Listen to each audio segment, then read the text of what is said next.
The laughter started small. Just Margaret at first, her gloved hand covering her mouth like she could take it back.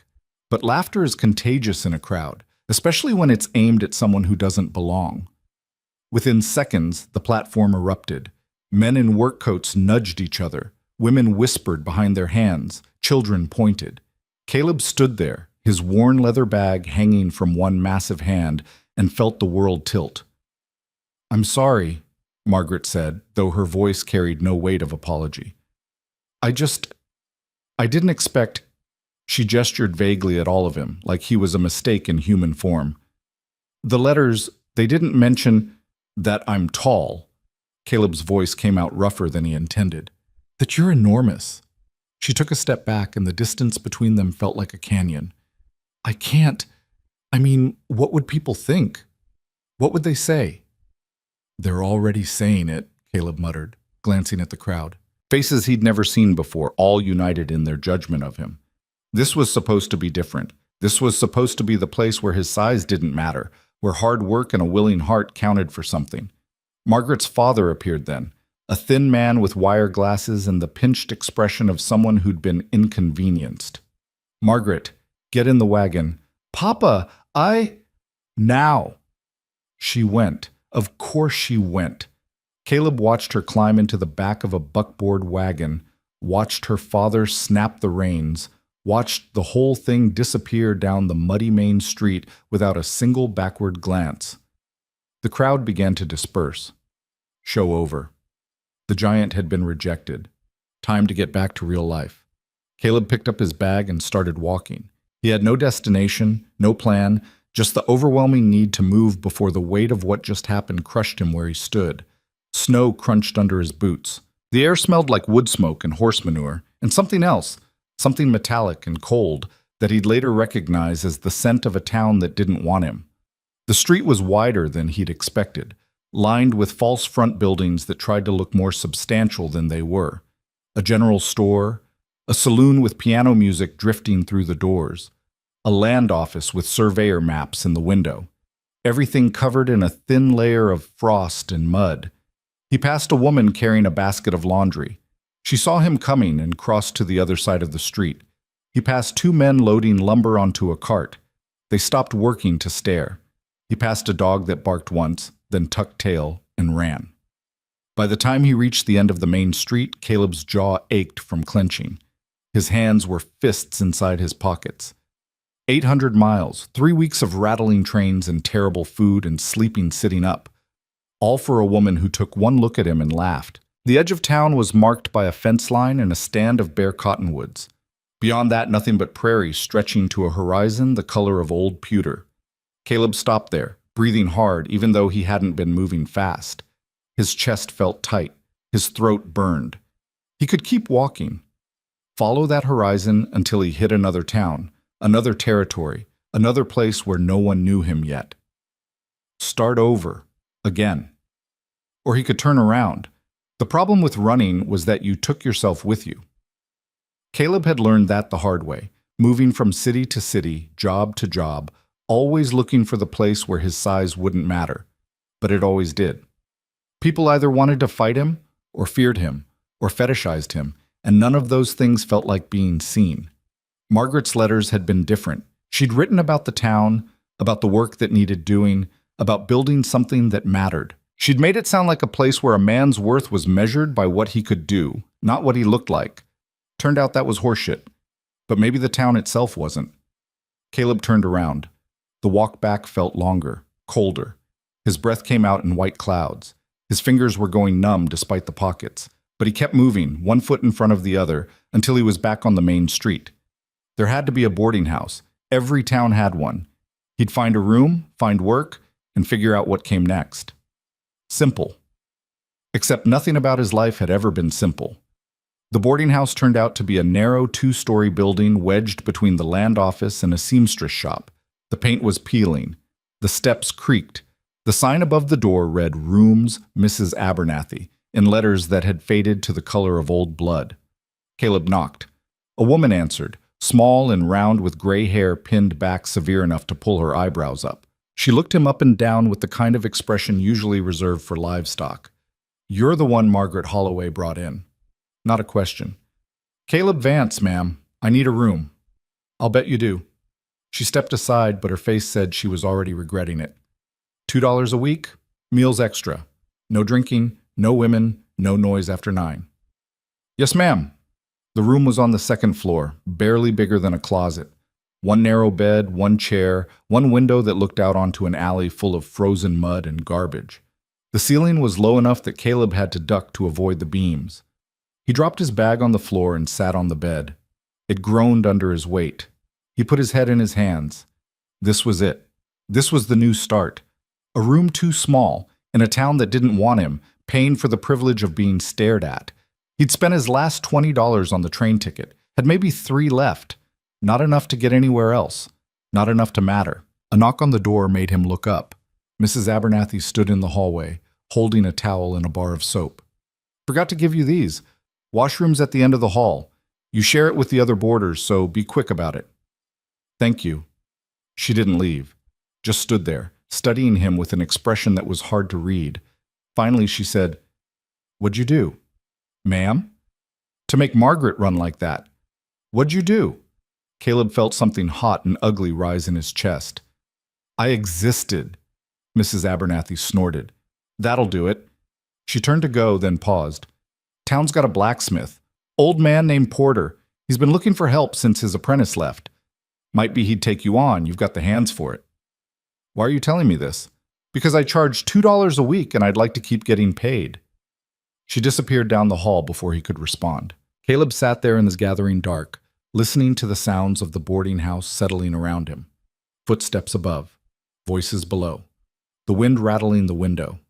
It wasn't comfort, but it was something. A place to sleep. Information that might lead to work. More than he'd had an hour ago. He stood, banging his head on a ceiling beam in the process, and swore quietly. Then he grabbed the towel and soap and went to find the washroom. The blacksmith's shop was at the far end of town, past the stable and the feed store, set back from the road like it was trying to keep to itself.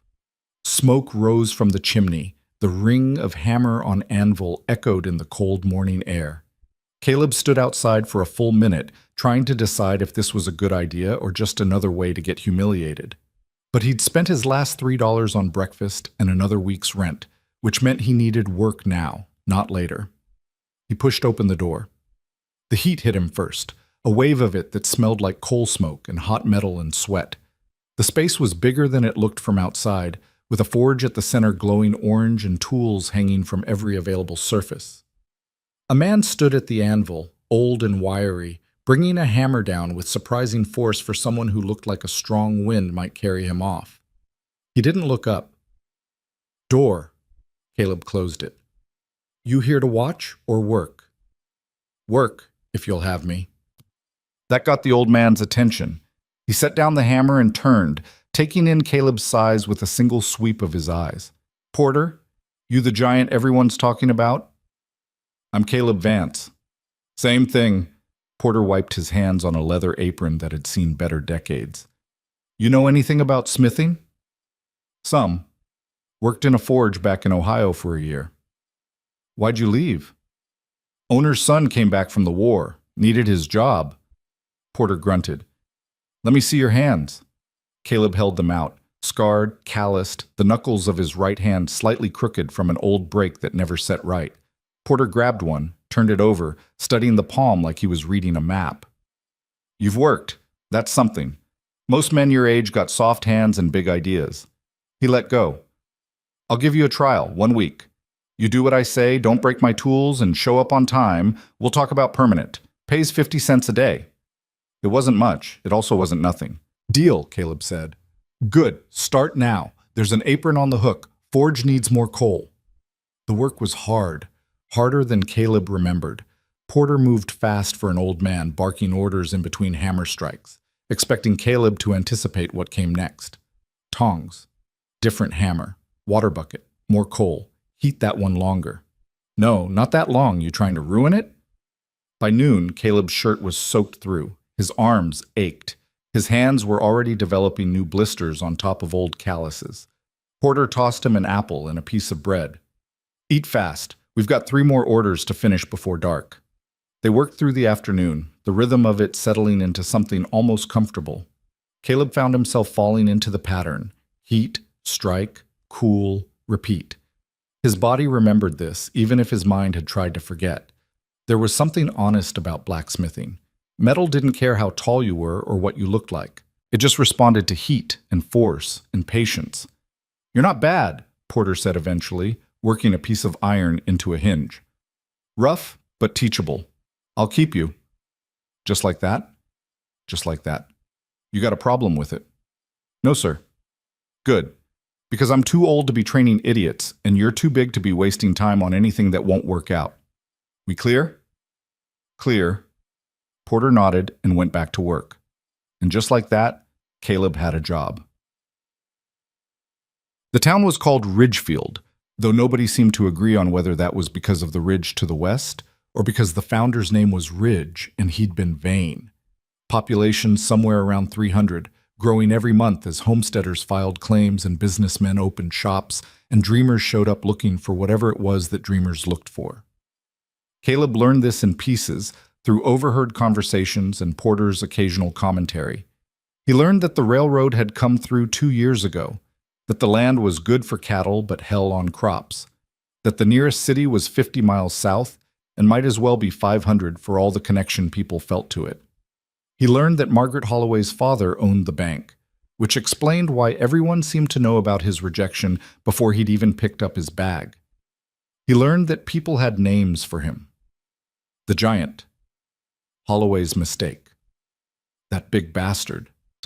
None of them said to his face, but he heard them anyway. Sound carried in a small town. The first week passed, then 2, then a month. Caleb showed up at the forge every morning before dawn and left after dark, his hands progressively more scarred, his body harder, his mind quieter. The work helped, gave him something to focus on besides the stares and whispers that followed him everywhere. Porter paid him at the end of each week, counting out the coins in his palm like they were precious. And they were. Caleb saved what he could, paid Mrs. Abernathy on time, bought the cheapest meals he could find. He didn't go to the saloon, didn't go to church, didn't go anywhere that wasn't the forge, the boarding house, or the general store when he needed supplies. He made himself small, which was impossible for a man his size, but he tried anyway. Then winter started to loosen its grip, and everything changed. It started with a busted wagon wheel. A farmer named Hutchins brought it in. The wheel split clean through the hub, beyond repair. He was apologetic, explaining how it happened, how he'd need a new one made, how he didn't have much money but could trade eggs and maybe a chicken. Porter looked at the wheel, then at Caleb. "You ever made a wheel?" "No, sir." "Good time to learn." He turned to Hutchins. "Come back in 3 days." Making a wheel turned out to be harder than it looked. The hub had to be centered perfect, the spokes had to be identical, and the whole thing had to be strong enough to hold up a loaded wagon on rough roads. Caleb worked on it for 2 days straight, Porter correcting him at every step, until finally it was done. Hutchins came back, saw the wheel, and damn near cried with relief. "It's perfect, better than the old one." "That'll be $2, Porter said, "or 10 dozen eggs and 2 chickens." They settled on the eggs, the chickens, and a promise of help during harvest. Hutchins left happy. Porter looked at Caleb. "Not bad for your first wheel. You're getting better." "Thank you." "Don't let it go to your head. You're still rough as hell on detail work." But there was something in the old man's voice that hadn't been there before. Not quite approval, but close. Acknowledgement, maybe. Recognition that Caleb was becoming more than just a hired hand. Word spread. That's what happened in small towns. One person saw something, told another, and suddenly everyone knew. Within a week, people started coming directly to Caleb for work. A broken plow blade, a gate hinge, a set of horseshoes. Small jobs that Porter didn't want to waste time on, but that needed doing. Caleb took them all. Worked on them in the early morning before Porter arrived or late at night after he left. The money wasn't much, but it added up. More importantly, it gave him something else. Proof that he could do more than just exist in this town. He could contribute. The first time someone thanked him by name instead of calling him the Giant, Caleb felt something shift in his chest. It was small, barely noticeable, but it was there, like a door opening just a crack. Then he met Eliza Hart, and that door blew wide open. It happened on a Tuesday. Caleb was outside the forge working on a gate for Mrs. Abernathy's boarding house when he heard shouting from down the street. A group of kids had surrounded something near the alley behind the general store. Their voices had that particular pitch that meant cruelty disguised as fun. Caleb set down his tools and walked over. The kids scattered the moment they saw him coming, all except one boy, maybe 12, who stood his ground until Caleb got close, then finally ran, shouting something about telling his father. In the alley, pressed against the wall with her arms wrapped around a basket, was a woman. She was small. Most people were compared to Caleb, but she was genuinely small, maybe 5'3". Dark hair pulled back in a braid, plain dress, patched at the elbows. And across the left side of her face, from temple to jaw, was a burn scar that pulled her skin tight and shiny. She looked up at him with eyes that held no fear, only exhaustion. "You all right?" Caleb asked. "Fine." Her voice was steady. "They were just kids. Kids can be cruel. So can adults." She straightened, adjusting the basket. "But thank you for the concern." She started to walk past him, and Caleb realized he was blocking the alley. He stepped aside quickly. "Sorry." "For what?" "Being in the way." She paused, studying him with an expression he couldn't quite read. "You're the one from the train platform, the one Margaret Holloway rejected." Caleb felt his jaw tighten. "That's me." "I'm Eliza Hart." She didn't offer her hand, which was fine. Most people didn't, not to him. "I work at the orphanage on the north end of town." "Didn't know there was an orphanage." "Most people don't. We're not exactly popular." She shifted the basket to her other hip. "Those kids, the ones who were just here, they're from town families, good families. But give them a chance to mock someone who's different, and they turn into monsters. The children at the orphanage, at least they've got an excuse for their cruelty. These ones don't." There was something in the way she said it, not bitter exactly, but tired, like she'd had this conversation 100 times and knew how it ended. "I should get back," she said. "Thank you again." Wait, Caleb wasn't sure why he said it, just that letting her walk away felt wrong. "The orphanage, does it need anything? Repairs, metalwork?" Eliza looked at him for a long moment. "Why?" "Because I can do it, and because—" He trailed off, not sure how to explain. Because he knew what it was like to be different. Because helping felt better than just surviving. Because something about this woman made him want to be useful. "We've got a stove that doesn't heat right," Eliza said finally. "And the front gate keeps coming off its hinges, but we can't pay much." "I'm not asking for much." Another long look. Then she nodded. "Come by tomorrow. Morning's best, before the children are up and causing chaos." "I'll be there." She walked away, basket on her hip, back straight despite everything. Caleb watched until she turned the corner, then went back to the forge with something that felt dangerously close to purpose. Porter was inside, heating a piece of iron. He glanced up when Caleb entered. "You done socializing?" "How'd you, I got eyes and ears. Everyone in this town's got ears." He thrust the iron into the forge. "The Hart woman, she's trouble." "What kind of trouble?" "The kind where people think because she's scarred, she's cursed, or contagious, or whatever other stupid things small minds come up with." Porter pulled the iron out, examined it, thrust it back in. "You start helping her, you'll be tied to that reputation." "Maybe." "Not maybe. Definitely." "Then I guess I'm already in trouble," Caleb said, "because I told her I'd fix the orphanage stove." Porter sighed, but there was something almost like approval in the sound. "You're stubborn. That's good. Stupid, but good. Fine. Go help the orphanage, but don't expect the town to thank you for it." "I don't expect anything from this town." Smart man. But the orphanage was a converted house on the north end of Ridgefield, where the street turned to dirt and the buildings got shabbier. 2 stories, white paint long gone gray, with a sagging porch and windows that didn't quite fit their frames. Behind it was a yard full of mud and weeds, and beyond that, nothing but prairie. Caleb arrived just after dawn, carrying his toolbox. The gate hung at an angle, one hinge completely separated from the post. He set down the tools and got to work. He was halfway through removing the broken hinge when the front door opened and Eliza emerged, wrapped in a shawl despite the warming weather. "You're early," she said. "Didn't want to disturb the kids. They'll be disturbed anyway once they see you. Fair warning." She came down the steps, careful on the rotted boards. "The gate can wait. The stove's more urgent." The inside of the orphanage was cleaner than Caleb expected, but still worn down in the way of buildings that house too many people with too little money. The floors were swept but scarred. The walls were painted but peeling. Everything smelled like boiled cabbage and coal smoke. The stove was in the kitchen, a massive iron beast that took up half the room. Eliza opened the door to show him the problem. The fire brick lining was crumbling, causing the heat to escape through the sides instead of up the chimney. "Can you fix it?" she asked. "I can try. Need to get new fire brick. Probably have to refit the whole lining." "How much will that cost?" Caleb did the math in his head. Materials, time, the fact that Porter would likely charge him cost for the brick. $2, maybe $3. Eliza's face fell. "We don't have that much. Not right now." "I'll cover it. You can pay me back when you can." "I can't ask you to do that." "You didn't ask. I offered." Caleb stood, wiping his hands on his pants. "I'll order the brick today. Should have it by end of week. Then I'll come back and fix it proper." "Why?" The question was quiet but direct. "Why are you doing this?" "Because you need it done." "That's not a reason."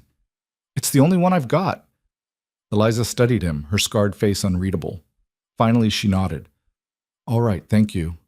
Caleb left before she could say anything else, before the weight of her gratitude could settle on him in a way that felt too heavy. He finished the gate on his way out, resetting the hinges and adding a support bracket that should hold for years. True to his word, he ordered the fire brick from Porter's supplier, paying for it with money he'd been saving for a new coat. The brick arrived 5 days later, and Caleb spent the next Sunday rebuilding the stove lining while Eliza worked in the kitchen around him. They didn't talk much. Eliza had a way of being present without demanding conversation, and Caleb appreciated that. But when she did speak, her words were careful and measured, like someone who'd learned that what you said mattered more than how much you said. "How'd you end up here?" she asked at one point, handing him a wet rag to clean his hands. "Long story." "I've got time." So Caleb told her. Not everything, not about the fights he'd gotten into as a kid when other boys decided his size made him a target, not about the jobs he'd lost because employers thought he'd scare customers, not about the desperate loneliness that had made Margaret's letters seem like a lifeline. But enough. Enough that she understood why he'd come and why he'd stayed. When he finished, Eliza was quiet for a moment. Then she said, "People see what they expect to see. You're big, so they expect you to be dangerous. I'm scarred, so they expect me to be broken. Doesn't matter what's actually true." "How'd you get it?" Caleb asked, then immediately regretted it. "Sorry, that's a house fire. I was 8. My parents didn't make it out." She said it matter-of-factly, like she was reciting someone else's history. "I grew up in an orphanage downstate. When I was old enough, I came here to run this one. Seemed like the right thing to do." "That's a hard life." "So's yours." She met his eyes. "But we're still here, aren't we?" "Yeah, we're still here." The stove took most of the day to fix, but by the time Caleb left, it was working better than it probably had in years. Heat rising straight up the chimney, no smoke leaking into the room, the fire brick solid and secure. Eliza walked him to the gate. "I'll pay you back." "I promise." "I know. Not because I don't trust you, because I don't want to owe anyone." "I get that." She hesitated, then said, "You should come to dinner, Thursday night. The children eat early, but there's always extra." It was the first invitation Caleb had received in Ridgefield that wasn't transactional. Not work, not charity, just dinner. He found himself nodding before he'd fully thought it through. "Thursday. I'll be here." He walked back to the boarding house as the sun set, feeling something strange and unfamiliar in his chest. It took him half the way there to realize what it was. Hope. Turned out hope was dangerous. 1. Thursday came, and with it, doubt.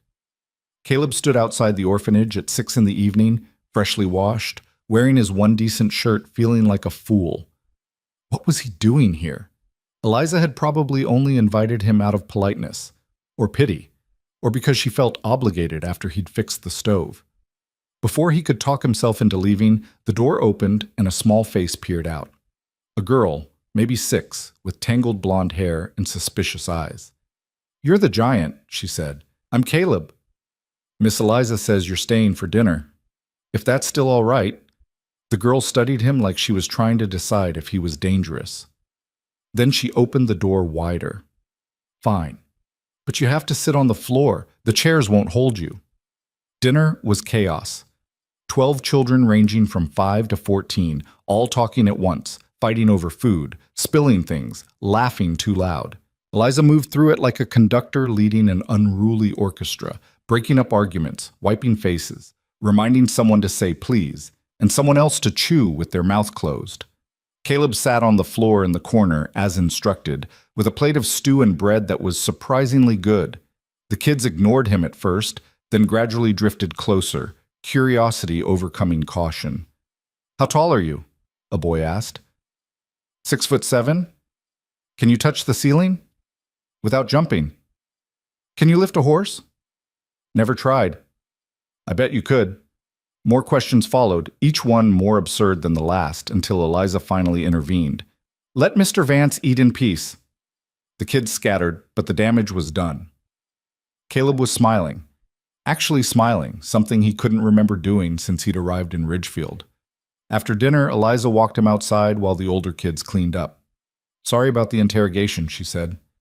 "Don't be. It was nice." "They don't get many visitors, and the ones they do get usually look at them like they're broken." She leaned against the porch railing. "You didn't do that." "Why would I?" "Because most people do. They see orphans and they see tragedy or charity cases or problems to be solved. They don't see children." Caleb thought about that. About being seen as a giant instead of a man. About the way people crossed the street to avoid him, the way they whispered and pointed. About Margaret Holloway's face when she realized what she'd invited into her life. "Yeah," he said quietly. "I know what that's like." They stood there in the cooling evening, neither speaking, both understanding what didn't need to be said. Finally, Eliza straightened. "You should come back," she said. "Not for dinner, necessarily, but the gate's going to need regular maintenance, and there's always something breaking. If you wanted regular work, I could probably find it." "I'd like that." "Good." She smiled, small and genuine. "Good." Caleb walked home that night feeling lighter than he had in months. The town still stared. The whispers still followed. But for the first time since stepping off that train, he had something more than just survival. He had a reason to stay. Spring came hard to Ridgefield, all mud and rain, and the kind of wind that cut through your coat no matter how thick it was. The prairie turned from brown to green almost overnight, and with it came more homesteaders, more wagons, more people looking to carve out something that resembled a future. Caleb's routine settled into something predictable. Up before dawn, work the forge with Porter until the old man's hands started shaking from exhaustion, then walk to the orphanage to fix whatever had broken that week. A loose board here, a cracked window there, a door that wouldn't latch, small things that added up. He started keeping tools at the orphanage. Just a few at first, a hammer, some nails, a handsaw. Then more. It was easier than carrying everything back and forth, he told himself. Had nothing to do with the way Eliza smiled when she saw him coming up the path, or how the kids had stopped calling him the giant and started calling him Mr. Caleb. Porter noticed. Of course he noticed. The old man didn't miss much. "You're spending a lot of time up there," he said one afternoon, working a piece of iron into what would eventually be a wheel rim. "They need help." "A lot of people need help. You don't see yourself running all over town fixing their problems." Caleb didn't answer, just kept working the bellows, keeping the forge hot. Porter set down his hammer. "I'm not saying don't do it. I'm saying be careful. Town's already got opinions about you. Start being seen with the Hart woman regular-like. Those opinions are going to get louder. Let them talk." "Easy to say, harder to live with." Porter picked up the tongs, rotated the iron to check the heat. "I knew her parents, good people, died bad. She was just a kid. Came out of that fire looking like something from a nightmare. Most folks can't see past it. They look at her and all they see is what's wrong. That's their problem. It becomes your problem when they decide you're part of it. The old man pulled the iron from the forge and went back to hammering. I'm just saying, watch yourself. This town, it likes things simple. You and her, that's complicated. Caleb thought about that conversation all day, through every hammer strike, every turn at the wheel. Porter wasn't wrong. The stairs had gotten worse lately. Not just curious anymore, but something else. Calculating. Like people were trying to figure out what he was doing, why he was doing it, what it meant. Margaret Holloway had stopped by the forge last week. First time since the train platform. She'd stood in the doorway like she was afraid to come in, wringing her gloved hands. I wanted to apologize, she'd said. Caleb had kept working, shaping a hinge that didn't need much shaping. Bit late for that. I know, I wanted you to know it wasn't personal. Felt pretty personal. My father, he has expectations. About who I should marry, what kind of man fits in a drawing room? Caleb had looked up then, holding her gaze until she looked away. I get it. You wanted someone respectable, someone small enough to not embarrass you at parties. That's not fair. No, what's not fair is writing letters to a man for 6 months, making him believe he's got a future, then laughing at him in front of half the town because he doesn't look like you expected. He'd gone back to work. We're done here, Miss Holloway. She'd left. He'd felt something like satisfaction, followed immediately by something like shame. But he was done apologizing for existing, done making himself smaller to fit other people's comfort. The problem was, Ridgefield didn't seem done with him. It started small.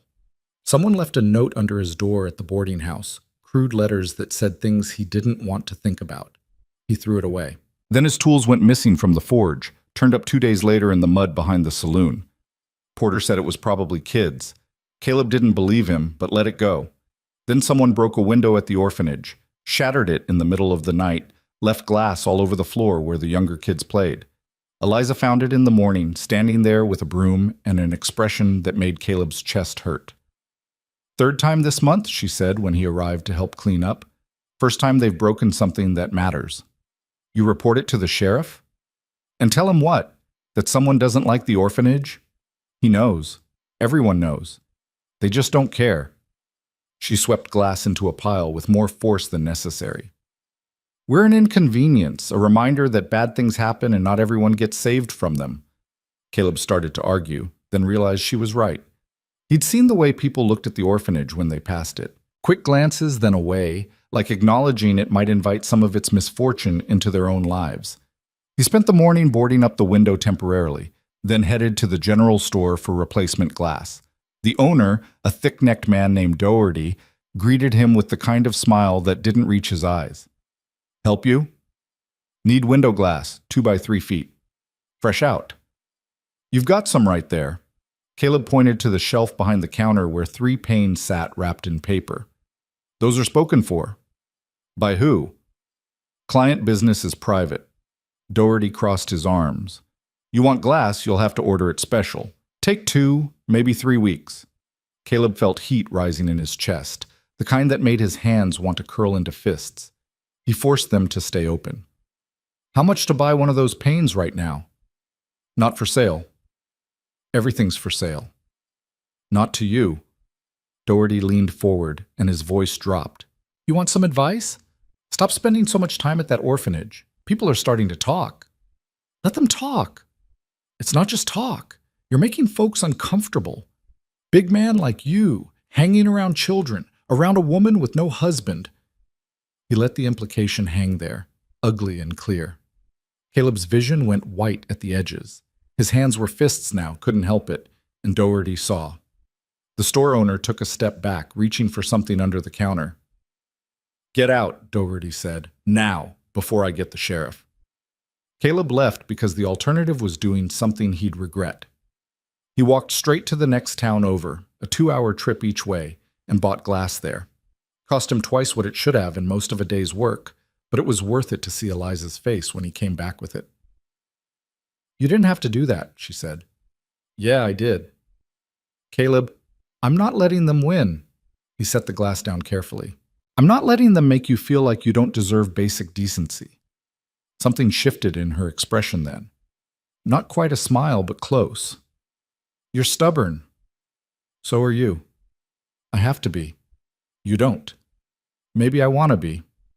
They installed the window together while the kids watched from the doorway, asking questions, offering help that made things harder. When it was done, the evening light came through clean and bright, erasing the boards and the broken glass and the message someone had been trying to send.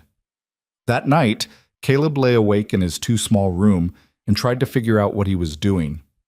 Getting involved with the orphanage had seemed simple at first, help where help was needed. But it was becoming something else, something more complicated. People in town were watching, judging, making assumptions that made his skin crawl. And Eliza. He didn't know what to do about Eliza. She'd become important, somehow. Not in the way Margaret's letters had been important, that distant, imaginary connection to a future that never existed. This was real. The way she listened when he talked, like his words actually mattered. The way she moved through the world with quiet strength, not trying to prove anything, just existing on her own terms. The way she looked at him and saw a person instead of a problem. He was falling for her, had been for weeks probably, and that was terrifying because falling meant eventually hitting the ground. A knock on his door pulled him from his thoughts. He opened it to find Mrs. Abernathy standing there in a nightgown and robe, her face pinched with worry. "You got a visitor," she said. "Downstairs. Says it's urgent." Caleb pulled on his pants and followed her down. The boarding house was dark except for a single lamp in the parlor, and by its light he could see a boy, maybe 13, one of the older kids from the orphanage. His name was Thomas, and he was breathing hard like he'd been running. "Mr. Caleb, you gotta come. Miss Eliza, she's—" The boy stopped, swallowed. "There's men at the orphanage. They're yelling, saying things. She told me to get you." Caleb was moving before Thomas finished talking. He grabbed his coat, jammed his feet into boots, and was out the door with the boy running to keep up. The orphanage was a 15-minute walk. Caleb made it in 7. 3 men stood on the porch. He recognized 2 of them, Doherty from the general store and a railroad worker named Sykes. The third was younger, maybe 20, with the kind of face that suggested he'd never been told no in his life. Eliza stood in the doorway with her arms crossed, blocking their entry. Even from a distance, Caleb could see she was shaking. "Don't have the authority," she was saying. "You can't just come here in the middle of the night and make demands." "We're taxpayers," Sykes said. "That gives us plenty of authority. This orphanage is a blight on the town, and we're tired of it." "Then don't look at it." "Doesn't work that way."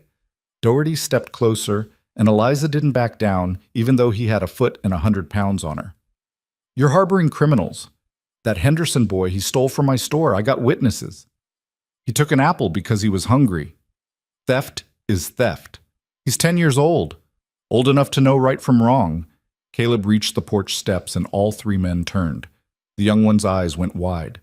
Sykes put his hand on his hip where Caleb could see the outline of a knife. "This doesn't concern you, Vance," Doherty said. "Seems like it does." Caleb climbed the steps slowly, deliberately, using every inch of his size. "You're on private property, harassing a woman in the middle of the night. I'd say that concerns everyone. We're having a discussion. Discussion's over." Caleb positioned himself between them and Eliza. "Time to leave." "Or what?" The young one stepped forward, all bravado and stupidity. "You gonna throw us off? That'd be assault. Sheriff would love that." Sheriff would love hearing how 3 grown men tried to force their way into an orphanage at midnight even more. Caleb kept his voice level, but something in it made the young one stop moving. "But we don't need to involve him. You can just leave. Now." Doherty's face went red. "You're making a mistake, Vance. Siding with her. With this place, people are going to remember that." "Good. Let them remember." For a moment, Caleb thought they might try something. Sykes' hand was still on his knife. The young one looked like he wanted to prove something, but Doherty finally shook his head and turned away. "Come on, we're done here." He pointed at Eliza. "This isn't over." They left, footsteps heavy on the porch steps, voices carrying in the quiet night. Caleb waited until they were out of sight before turning to Eliza. "You all right?" She nodded, but her hands were still shaking. They've been at it for an hour. Started with the Henderson boy, then moved on to everything else. How the orphanage is bringing down property values. How we're teaching the children to be thieves and beggars. How I'm not fit to run anything. She looked up at him. They wanted me to sign something, a document saying I'd close the orphanage within 30 days. You didn't sign it. Of course I didn't sign it. This is my home. These children's home. Where exactly do they think we'd go? She wrapped her arms around herself. But they'll be back. With more people, more pressure. The town council, probably. They'll make it official. Let them try. Caleb, you don't understand. These aren't just angry neighbors. Doherty's on the council. Sykes has connections with the railroad. They can make things happen, legal things, that I can't fight. So we fight together. She looked at him like he'd said something in a foreign language. Why? Why are you doing this? Because it's right. That's not enough. Not for what this is going to cost you. She stepped closer, and in the lamplight from inside, her scar seemed deeper, more pronounced. They already don't like you. This, helping me, it's only going to make it worse. You'll lose work, lose standing, maybe lose your job entirely. Is that really worth it for an orphanage full of broken kids and a woman nobody wants? Yes. The word came out harder than he meant it to, but he didn't take it back. Couldn't take it back.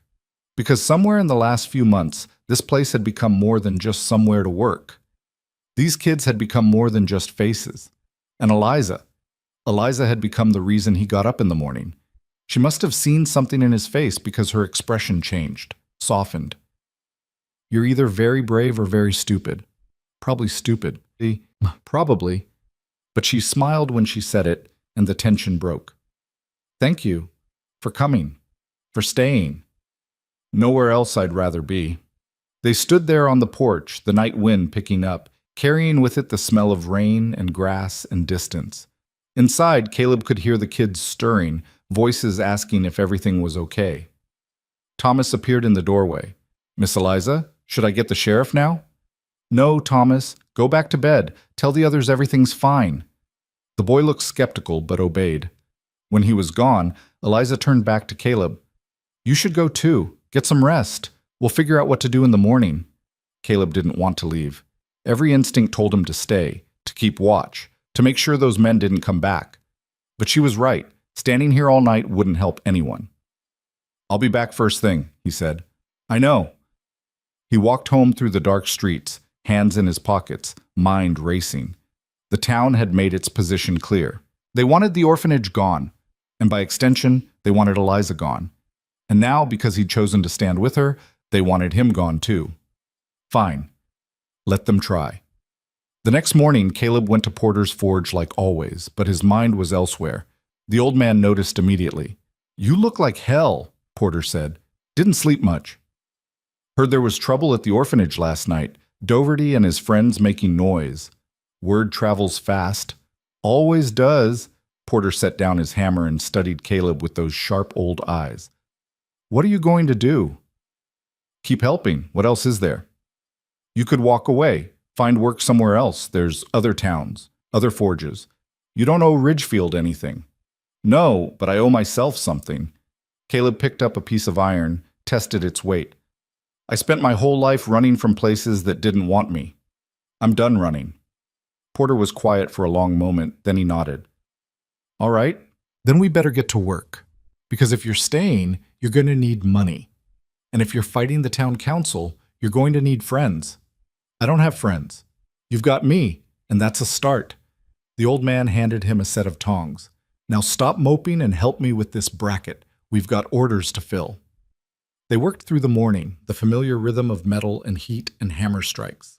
Around noon, a man Caleb didn't recognize came into the forge, older, well-dressed, with the kind of bearing that suggested authority. Porter, the man said, need to speak with you, private. Porter wiped his hands on his apron. Caleb, take lunch. Come back in an hour. Caleb knew a dismissal when he heard one. He left, grabbing bread and cheese from the boarding house, then walked toward the orphanage without really deciding to. He found Eliza in the yard, hanging laundry while the younger kids played in the mud nearby. You're early, she said. Had an unexpected break. He helped her lift a wet sheet, holding one end while she pinned the other. Any more visitors? Not yet, but the day's young. She moved to the next sheet. I talked to Reverend Mills this morning, asked if he'd speak to the council on our behalf. What'd he say? That he'd pray for us. Her voice was flat, which is minister speak for I don't want to get involved. So we're on our own. We were always on our own. She finished with the sheet and turned to face him. Caleb, I need you to understand something. This fight, it's not going to be clean. They're going to come at us from every angle, legal, social, financial. They're going to make our lives miserable until we give up. And they won't stop just because you're here helping. I know. Do you? Because you've been in this town, 4 months? These people, I've known them for years. I know how they work. They'll smile to your face and stab you in the back. They'll make promises they have no intention of keeping. They'll turn everyone against you until you're as isolated as I am. Then we'll be isolated together. She looked at him like she was trying to memorize his face. You really mean that? Every word. You're insane. Yeah, well, takes one to know one.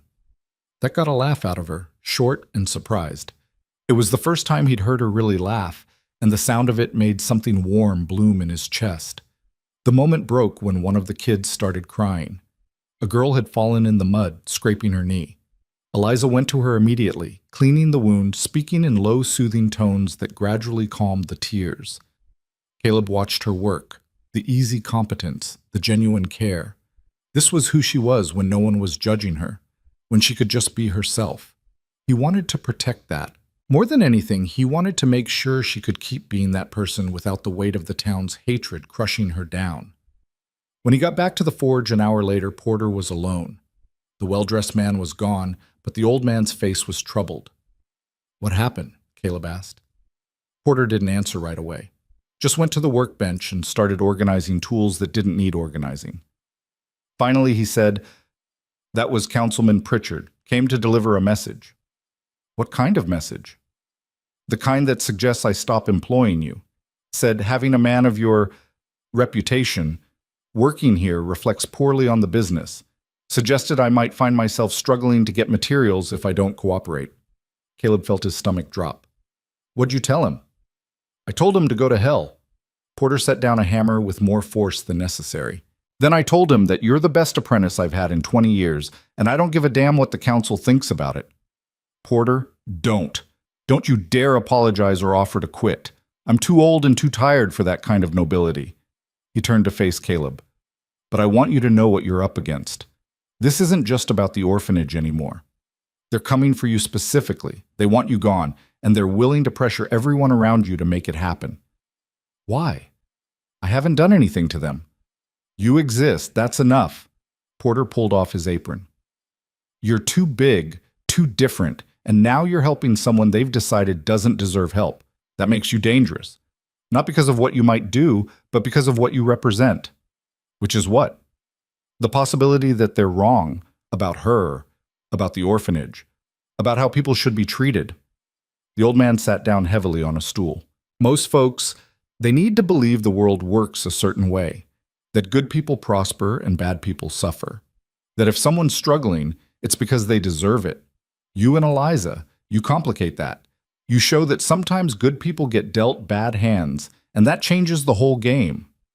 Caleb absorbed that, turning it over in his mind. So what do I do? Same thing you've been doing. Work hard, help where you can. Don't let them make you into the monster they want to see. Porter stood up, joints creaking. And maybe start thinking about the long game, because this is going to get worse before it gets better. The old man was right. Over the next 2 weeks, the pressure built slowly but steadily. Small things at first. Orders that had been promised to the forge suddenly canceled. Suppliers raising their prices. People crossing the street to avoid talking to Caleb. Then bigger things.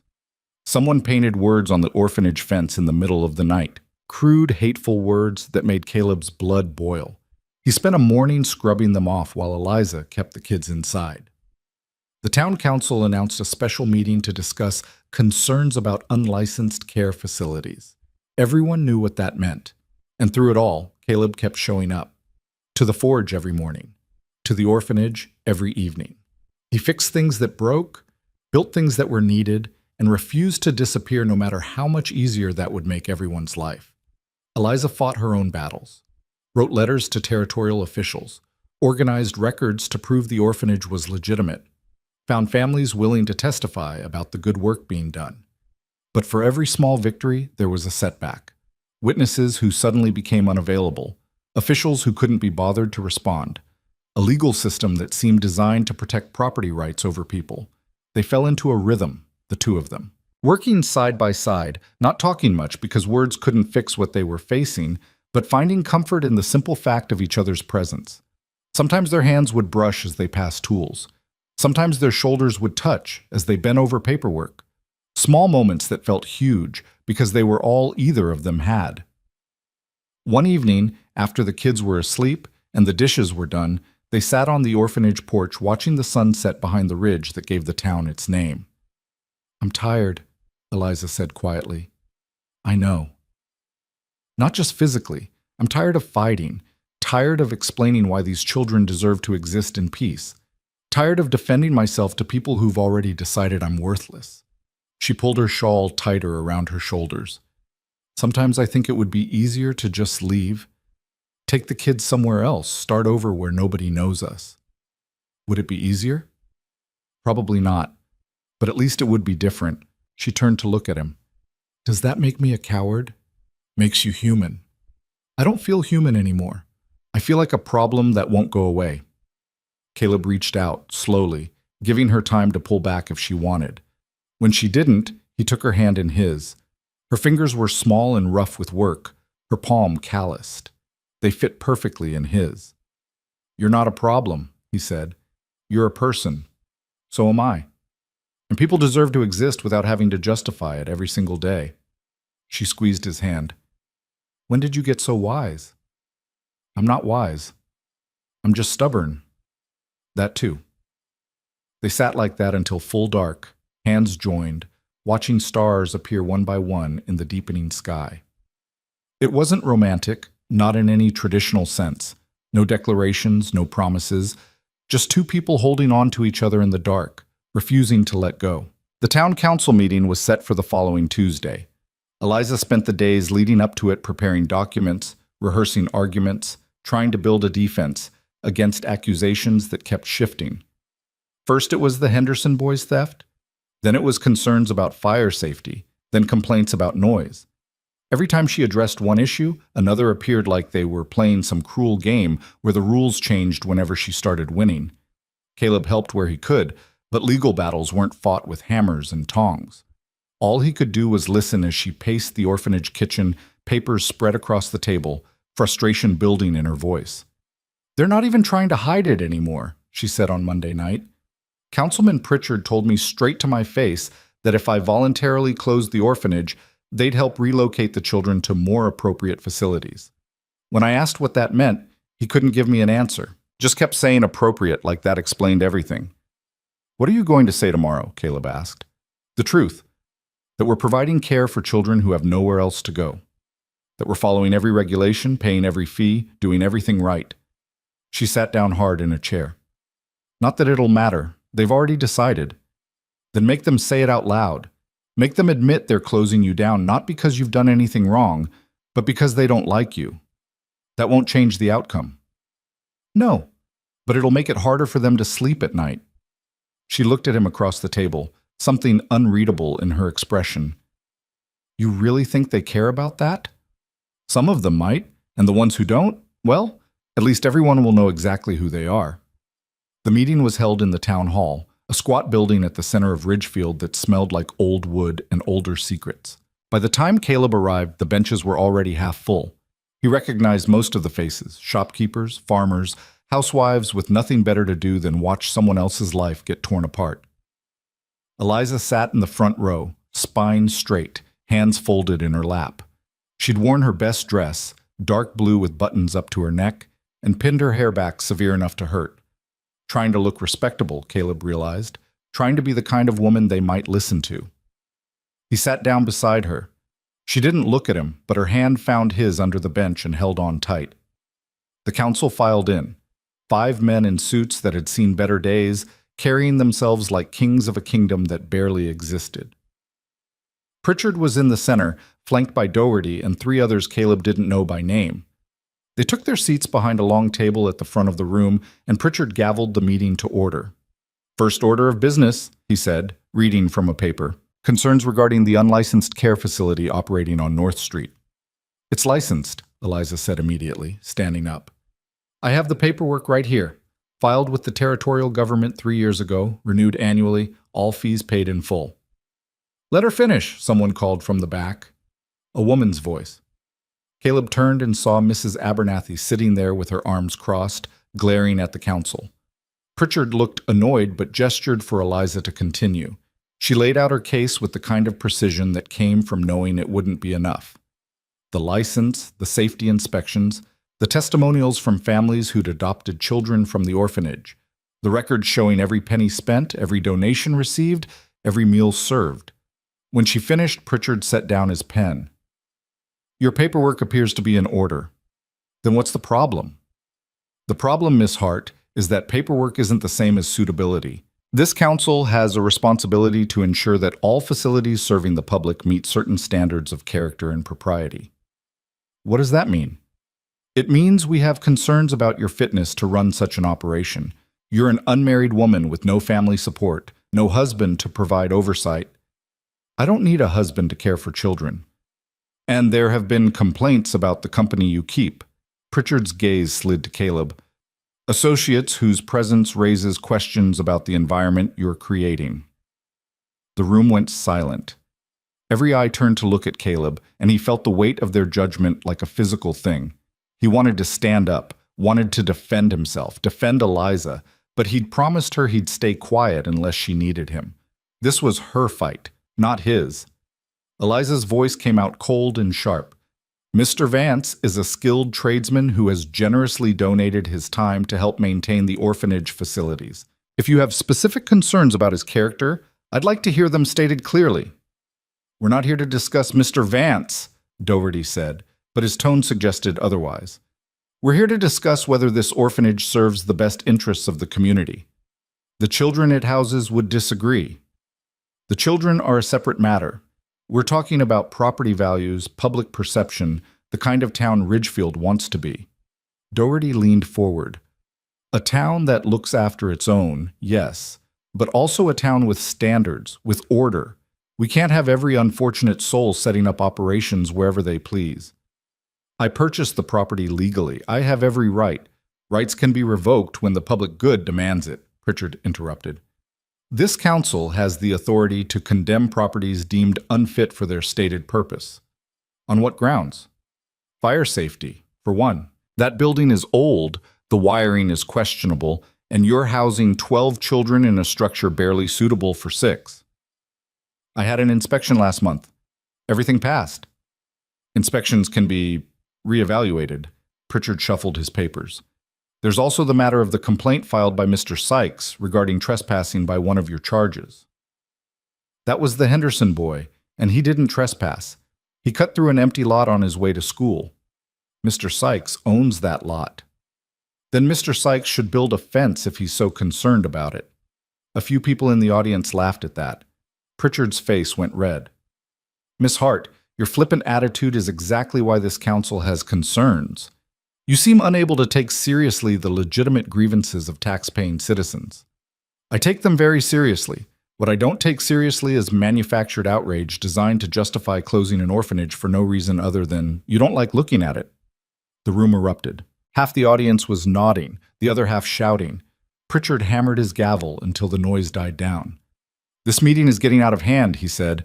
"We'll take a brief recess, then reconvene to hear public comment and vote on a resolution." He stood, and the other council members followed. They disappeared into a back room, leaving Eliza standing there, shaking with barely contained rage. Caleb stood beside her. "You did good." "I did nothing. They've already decided." She gathered her papers with jerky movements. "This was all theater. They'll come back, call for a vote, and that'll be it. Then we make sure everyone sees the show for what it is." Mrs. Abernathy came down from the back rows, moving faster than Caleb had ever seen her move. "You need witnesses. People willing to stand up and say the orphanage is doing right by those children. I asked. Nobody wants to get involved. Then ask again, and this time make it clear what's at stake. The old woman looked at Caleb. You're good with your hands. What's the one thing this town needs that nobody can provide? Caleb thought about it. Ridgefield was growing. That much was obvious. New buildings going up every month, homesteaders filing claims, businesses expanding, but the infrastructure wasn't keeping pace. The roads were still mud. The water system was barely functional. And the fire bell. The fire bell, he said slowly. The rope broke last month. No way to warn people if something catches. And fires are common, Mrs. Abernathy said, especially in old buildings with questionable wiring, like, say, an orphanage the council wants to condemn for fire safety. She smiled, but there was nothing warm in it. Seems to me a man who could solve that problem might have some leverage. Eliza was looking at him now, understanding dawning on her face. You can't build a bell tower. Why not? Because it would take months, and materials you can't afford, and expertise you don't have. I built wheels, I built gates. I rebuilt that entire stove. A tower's just bigger. It's not the same thing. It's close enough. Caleb turned to Mrs. Abernathy. How long until they reconvene? 15 minutes, maybe 20. That's enough. He looked at Eliza. Trust me? She hesitated, then nodded. Always. When the council returned and called the meeting back to order, Caleb was standing at the front of the room. Pritchard frowned at him. Mr. Vance, public comment comes after. I'll be brief, Caleb said. His voice came out louder than he intended, but he didn't try to soften it. Let them hear him. This town's got a problem. Your fire bell broke and nobody's fixed it. Next fire that breaks out, people are going to die because there's no warning system. We're aware of the issue, Pritchard said tightly. It's being addressed. Is it? Because I've been here 6 months and haven't seen anyone working on it. Caleb let that sink in. I can fix it. Build a whole new tower, stronger than the old one, with a bell loud enough to hear from every corner of town. Do it for free, no cost to the council. Murmurs went through the crowd. Pritchard looked suspicious. What's the catch? No catch. I'll do the work, provide the labor, even source most of the materials. All I ask is that you table this vote on the orphanage until I'm done. Give Miss Hart time to address whatever legitimate concerns you have, and give me time to give this town something it needs. That could take months. So could finding someone else to do it. Caleb crossed his arms. Or you can vote now, close the orphanage, and hope the next fire doesn't kill anyone. Your choice. The room went quiet. Caleb could see Pritchard calculating, weighing the political cost of each option. Closing the orphanage would make some people happy, but would look cruel if framed wrong. Accepting Caleb's offer would delay the decision, but would also give the town something tangible. A bell tower. Protection. Something voters could point to when asked what their elected officials had accomplished. Finally, Pritchard spoke. How long would this take? 3 months? Maybe 4. That's a long time. It's a tall tower. Caleb kept his expression neutral. You want it done fast or done right? Another long pause. Then Pritchard looked at the other council members. They had a whispered conversation that Caleb couldn't hear. When they broke apart, Pritchard's face was unreadable. The council will take your proposal under consideration, he said. We'll vote on whether to accept these terms at our next meeting, 2 weeks from today. Until then, all actions regarding the property on North Street are suspended. This meeting is adjourned. He gavelled it closed before anyone could object. The room erupted into conversation, people arguing about what just happened, what it meant, whether Caleb was serious or insane. Caleb ignored all of it and turned to Eliza. I'm sorry, he said. I know I should have asked first, but she threw her arms around him. It was so unexpected that Caleb almost stumbled, catching himself just in time. She pressed her face against his chest, and he could feel her shaking, not crying, but something close. Thank you, she whispered. I don't know how you're going to do it, but thank you. He wrapped his arms around her, careful of his strength, and held on. Around them, the crowd was dispersing, talking, staring, let them stare. For the first time since he'd arrived in Ridgefield, Caleb didn't care what they thought. Over the next 2 weeks, Caleb realized exactly how insane his promise had been.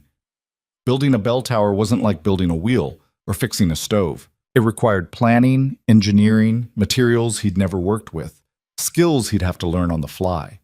He spent every spare moment sketching designs, calculating loads, trying to figure out how to make this work. Porter was less than enthusiastic when Caleb told him. "You've lost your mind," the old man said flatly. "Building a tower? By yourself? In 3 months? 4, maybe. Doesn't matter if it's 40, you don't have the expertise. Then I'll learn. It's not that simple. Foundations, structural support, metalwork on a scale you've never attempted. One mistake and the whole thing could collapse. Kill someone. Maybe kill you. It won't collapse. You don't know that." Porter set down the hammer he'd been holding. "Listen to me. I respect what you're trying to do. I respect the hell out of it, but this isn't the way. Let the council vote. Let the chips fall where they may, and if the orphanage closes, you and Miss Hart can appeal through the courts." "That could take years." "She doesn't have years." "So you're going to bet everything on a project that'll probably fail?" "It won't fail." Caleb met the old man's eyes. "I won't let it." Porter stared at him for a long moment, then shook his head. "You're the stubbornest damn fool I've ever met," which is saying something. He sighed. "Fine, I'll help, but only because I don't want your death on my conscience." "I appreciate that." "Don't. I'm still calling you a fool." They started with the foundation. Caleb dug the holes himself, working after hours in the empty lot next to the town hall where the old bell tower had stood. 4 deep pits, each one back-breaking work, hitting rocks 6 feet down that had to be broken with a pickaxe and hauled out bucket by bucket. People watched. Of course they watched. Some with curiosity, some with skepticism, some with outright hostility. Caleb ignored them all and kept digging. The council met again and voted, narrowly, to accept Caleb's terms. Pritchard made a speech about civic duty and community partnership that made Caleb want to punch something, but in the end it didn't matter. The vote was 3-2 in favor. The orphanage had a reprieve, and Caleb had a deadline. He ordered lumber from Porter's supplier, paying with money he didn't have and a promise to work it off later. The timber arrived in stages: rough-cut pine for the frame, oak for the load-bearing posts, cedar for the exterior. Each piece had to be measured, cut, fitted, and secured. It was slow work made slower by the fact that Caleb was doing most of it alone. Porter helped when he could, usually in the early mornings before the forge opened. He taught Caleb how to read the wood grain, how to compensate for warping, how to join pieces in ways that would hold under stress. It was knowledge bought with 50 years of experience, shared grudgingly but generously. Others helped too, though rarely openly. A farmer named Hutchins, the one whose wagon wheel Caleb had fixed months ago, showed up one Sunday with his sons and helped raise the first corner post. Mrs. Abernathy brought food, arguing that a man couldn't work on an empty stomach. Even some of the kids from the orphanage came by, too young to help with the heavy work, but eager to hand Caleb tools or hold boards steady while he nailed them in place. But for every person who helped, 2 more showed up to criticize. The foundation wasn't deep enough. The posts weren't straight enough. The whole design was flawed. Caleb listened to the valid concerns and ignored the rest, making adjustments where it made sense, and trusting his instincts where it didn't. The work consumed him. He woke up thinking about the tower, spent his days building it, fell asleep running calculations in his head. His hands were a mess of splinters and cuts. His back ached from hauling lumber. His shoulders screamed from driving nails hour after hour. But slowly, impossibly, the tower began to rise. The frame went up first, skeletal and strange against the prairie sky. Then the cross-bracing diagonal supports that would keep it from swaying in the wind. Then the flooring for the platform where the bell would hang. Each stage brought new challenges, new problems to solve, new reasons to believe it couldn't be done. And each stage somehow got done anyway. Eliza came by most evenings after the orphanage kids were in bed. She'd bring water or food, sit on a stack of lumber, and watch him work. Sometimes they talked, sometimes they didn't. But her presence made the impossible feel slightly less impossible. "You're going to kill yourself," she said one night, watching him hoist a beam into place. "Probably not." "That's not reassuring." "Wasn't meant to be." He secured the beam with iron brackets he'd forged specially for the purpose. "How are things at the orphanage?" "Quiet?" "Too quiet."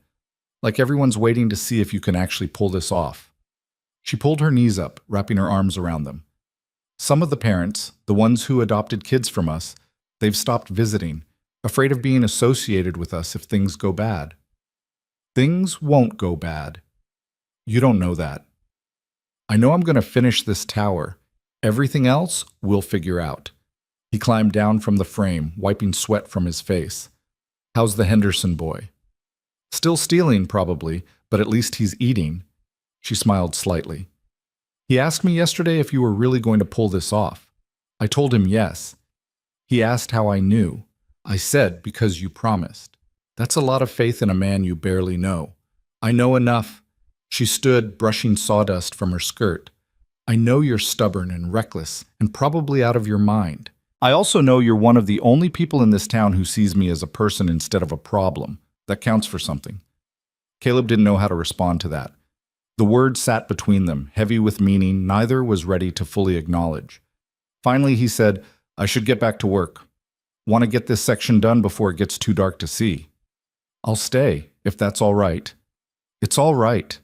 She stayed until the last light faded, then walked home alone while Caleb kept working by lamplight. It was reckless and probably stupid, but he was behind schedule and couldn't afford to stop.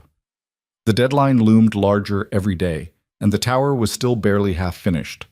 The real problem started in the 6th week. The wind picked up one afternoon, gusting hard enough to make the whole frame sway. Caleb was at the top, securing the platform supports, when he heard a crack like a gunshot. One of the support posts had split halfway up, the wood giving way under stress it wasn't designed to handle.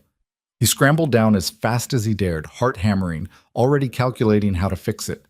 The post would need to be reinforced, probably replaced entirely.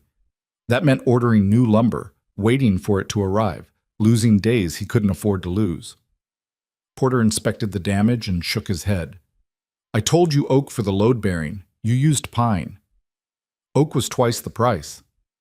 And now you're going to pay for it anyway, plus the time wasted on repairs. The old man poked at the split. Could have been worse. Could have failed when you were higher up. Could have brought the whole thing down. But it didn't.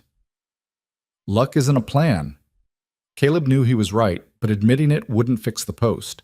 He ordered new oak, ate the cost, and spent the next 3 days dismantling what he'd built and rebuilding it stronger. The delay put him 2 weeks behind schedule. Then it rained. Not a drizzle, but a proper storm that turned the ground to soup and made any kind of work impossible. Caleb spent 4 days inside, pacing the boarding house like a caged animal while Eliza tried to convince him that rest was productive too. The tower will still be there when the rain stops, she said. So will the deadline. You'll make it. You don't know that. Then I believe it. Isn't that enough? It should have been, but doubt was creeping in, the kind that came in the dark hours when sleep wouldn't come. He'd made a promise he might not be able to keep. He'd gambled Eliza's future on his own stubborn certainty, and now that certainty was cracking. The rain stopped eventually. Caleb went back to work with a desperation that bordered on obsession. 16-hour days became 18, then 20. He stopped eating regular meals, grabbing food when he remembered. He stopped sleeping more than a few hours a night, catching rest in short bursts before dragging himself back to the tower. Porter pulled him aside after the 10th day of this. You're going to collapse. I'm fine. You're not fine. You're running on fumes in spite. The old man grabbed Caleb's arm, forcing him to stop moving.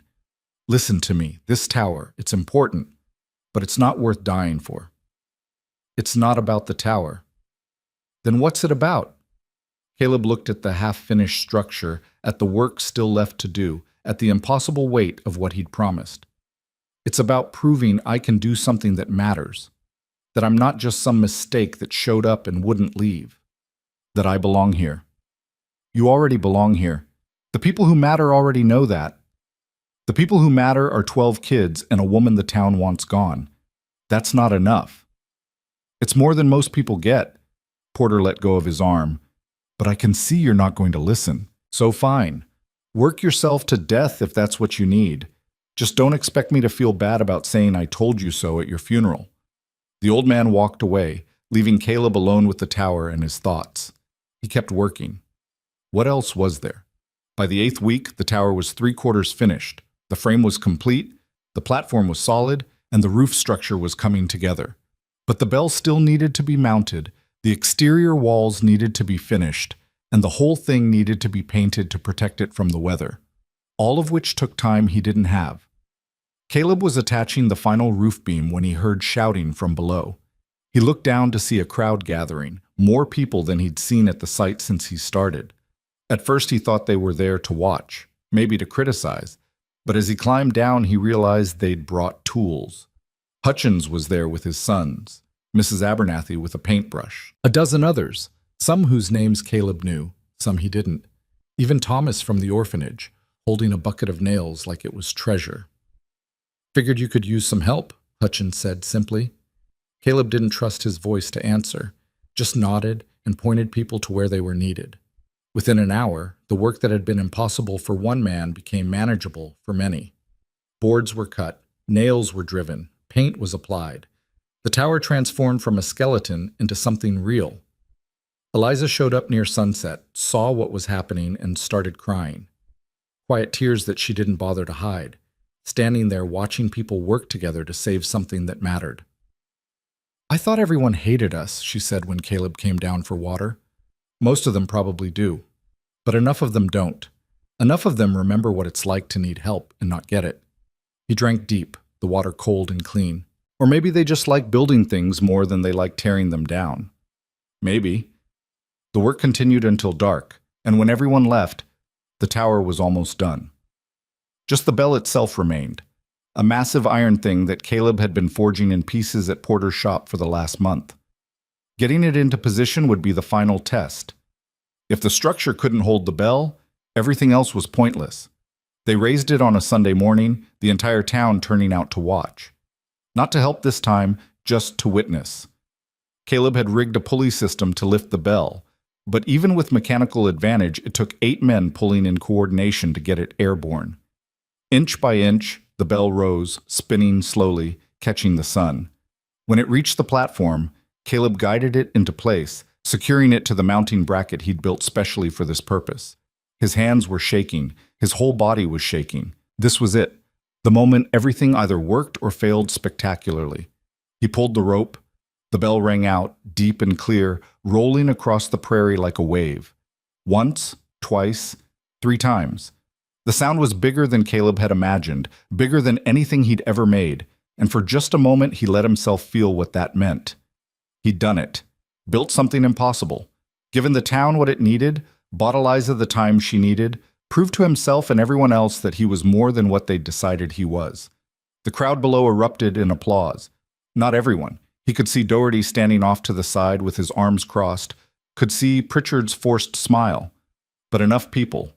Enough that it mattered. Caleb climbed down to find Eliza waiting.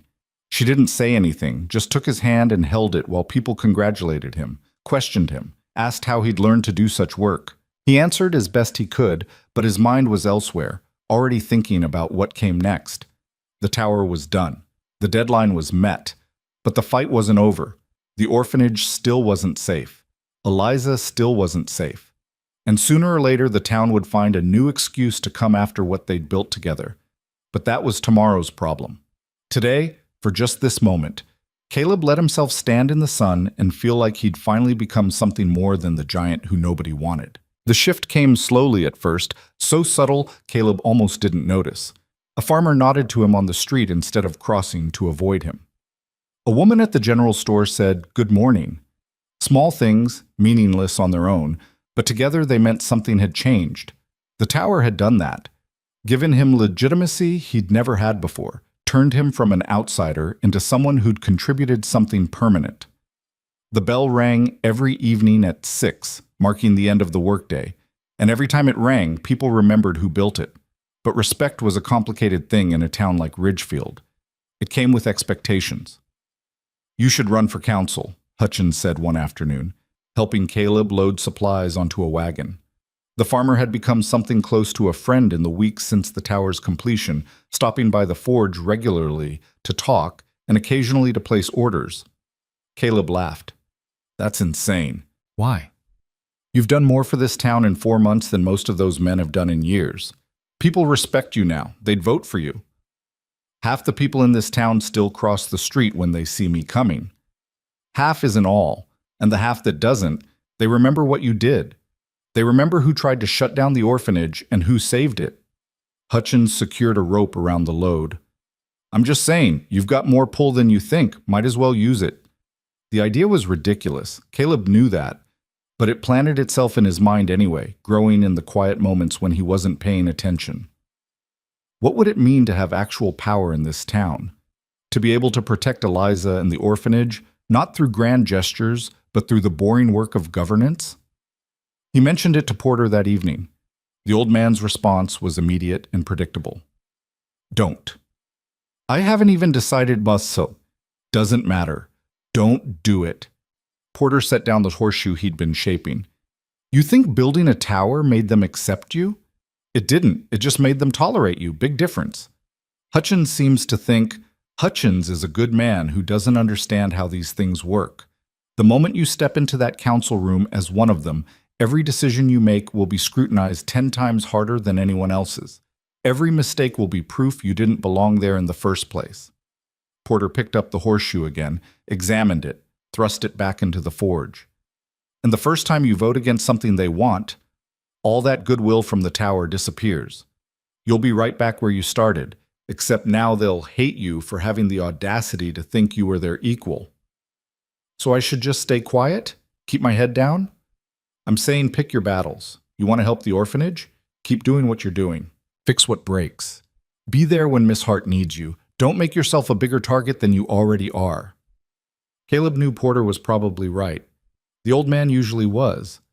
But something in him resisted the idea of staying small, of accepting that he'd always be at the mercy of other people's decisions. That night at the orphanage, while helping Thomas repair a broken bed frame, he asked Eliza what she thought. About what? She was mending a shirt, her needle moving with the kind of practiced efficiency that came from doing the same task 1,000 times. Running for town council. Her hands stopped moving. She looked up at him, expression unreadable. Who suggested that? Hutchins. He seems to think people would vote for me. They might. She went back to her mending, but there was something careful in the way she was holding herself now. Would you want that? I don't know. Maybe. If it meant having a say in how things work around here, having a voice when decisions get made about places like this. He gestured around the orphanage. Yeah, maybe I would. It wouldn't be easy. They'd fight you every step of the way. I'm used to that. Not like this, you're not. Building the tower, that was physical. You could see progress, measure success. Politics is different. It's all compromise and backroom deals and saying one thing while meaning another. She tied off a thread, bit it clean. And they'd use me against you. Every decision you made, they'd claim it was about protecting the orphanage instead of serving the town. They'd make you choose between doing your job and helping me. I wouldn't choose. You'd have to. That's how they'd trap you. She set down the shirt and looked at him directly. I'm not saying don't do it. I'm saying think hard about what you're willing to lose, because you will lose something. That's how power works in places like this. Thomas finished hammering the last nail into the bed frame and stood back to admire his work. Mr. Caleb, you should definitely be on the council. Then you could make them give us a new roof. This one leaks every time it rains. It's not that simple, Eliza said gently. Why not? He built a whole tower. A roof's got to be easier than that. Out of the mouths of children. Caleb smiled despite the weight of the conversation.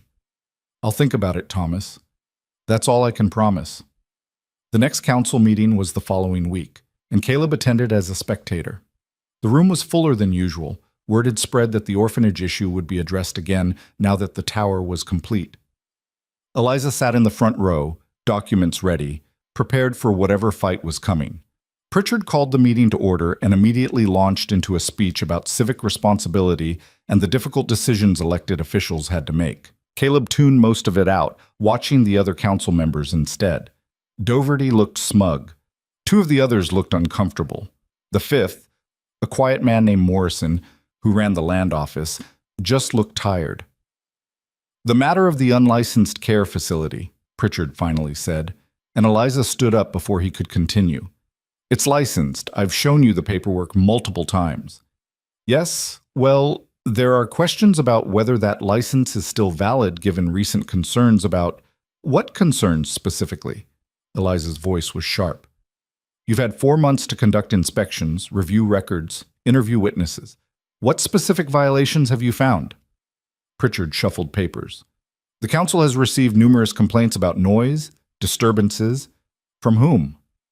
Citizens have a right to anonymity when filing complaints. They don't have the right to make false accusations without evidence. Eliza stepped forward and Caleb saw people in the audience lean in to listen. I've lived in that building for 3 years. I've cared for dozens of children, found homes for half of them, given the rest a safe place to grow up.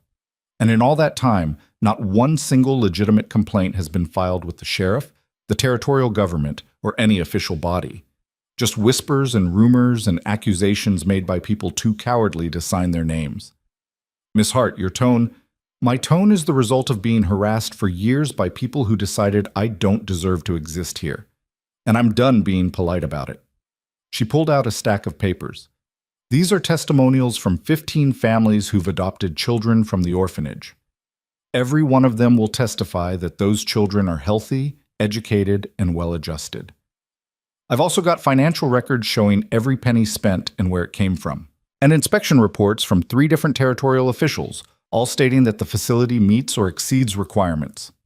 She dropped the papers on the council's table with a thud that echoed in the silent room. Now, she said, do you have any actual legal grounds to close me down, or are we done here? Pritchard looked like he'd swallowed something sour. He glanced at the other council members, clearly hoping for support. Morrison spoke up, his voice quiet but firm. I move we close this matter. The orphanage is properly licensed and operating within regulations. I see no reason to continue these proceedings. Second, said one of the uncomfortable-looking members, we haven't finished discussing. Dougherty started, but Morrison cut him off. There's nothing left to discuss. Call the vote. Pritchard looked furious, but had no choice. All in favor of closing this matter? 3 hands went up, 3 out of 5. It was enough. Motion carries, Pritchard said through gritted teeth. The matter is closed. This meeting is adjourned. The room erupted. People talking, arguing, some applauding. Eliza stood there shaking, not with fear, but with something that looked like disbelief. Caleb made his way through the crowd to her side. You did it, he said. We did it.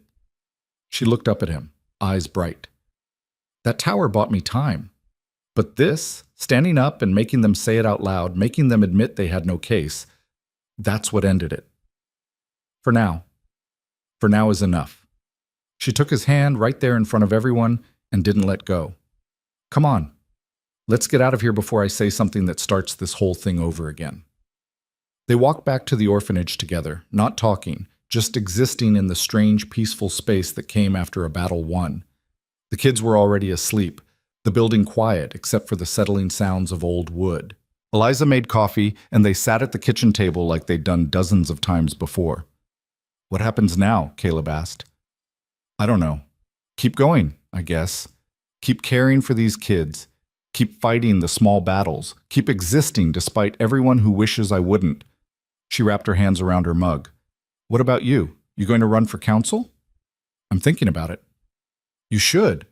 Someone needs to be in that room who remembers what it's like to be on the outside looking in. Someone who won't forget that decisions made at that table affect real people's lives. She met his eyes. You'd be good at it, better than you think. Or I'd be terrible at it and make everything worse. That's possible too, but at least you'd fail trying to do the right thing. That's more than most of them can say. Caleb thought about that long after he left, walking back to the boarding house through streets that were finally starting to feel less hostile. Porter's warnings made sense. So did Eliza's concerns. But Hutchins' suggestion kept circling back, demanding attention. The decision was made 3 days later, not by Caleb, but by the town itself. A fire broke out in the stable, started by a knocked-over lantern or a careless cigarette. Nobody knew for sure. But the bell rang, loud and clear, and within minutes half the town was there with buckets. They saved the building, saved the horses, saved 3 adjacent structures that would have caught if the response had been slower. Afterward, standing in the smoke and ash, the stable owner shook Caleb's hand. That bell saved my livelihood, saved maybe my life. I won't forget that. Neither would anyone else who'd been there. The tower had been theoretical until that moment, a nice gesture, a show of skill, but now it was real. Now it had proven its worth in the most concrete way possible. The next day, a petition started circulating. Not officially organized, just people passing around paper and collecting signatures. A petition calling for Caleb Vance to run for town council in the next election. "You've got 60 names already," Mrs. Abernathy said, showing him the paper over breakfast, "including mine, and several people who wouldn't spit on you if you were on fire 6 months ago." "I haven't said I'm running." "Then say it, because this town needs someone who'll stand up for the people who can't stand up for themselves. And like it or not, that's you now." Caleb looked at the names, recognizing some, surprised by others. Margaret Holloway's name was there, small and neat near the bottom. So was Morrison's. Even Hutchins had gotten his whole family to sign. "If I do this," Caleb said slowly, "I'm going to make enemies." "You already have enemies. At least this way you'll have a say in how they come at you." He filed the paperwork that afternoon. The election was 3 months away, which gave him time to prepare. Time to figure out what he'd actually do if elected. Time to talk to people and understand what they wanted from their government. It also gave time for the opposition to organize. Doherty and his allies didn't wait long. Within a week, posters appeared around town questioning Caleb's qualifications, his judgment, his fitness for office. They didn't attack him directly. That would have backfired after the tower and the fire.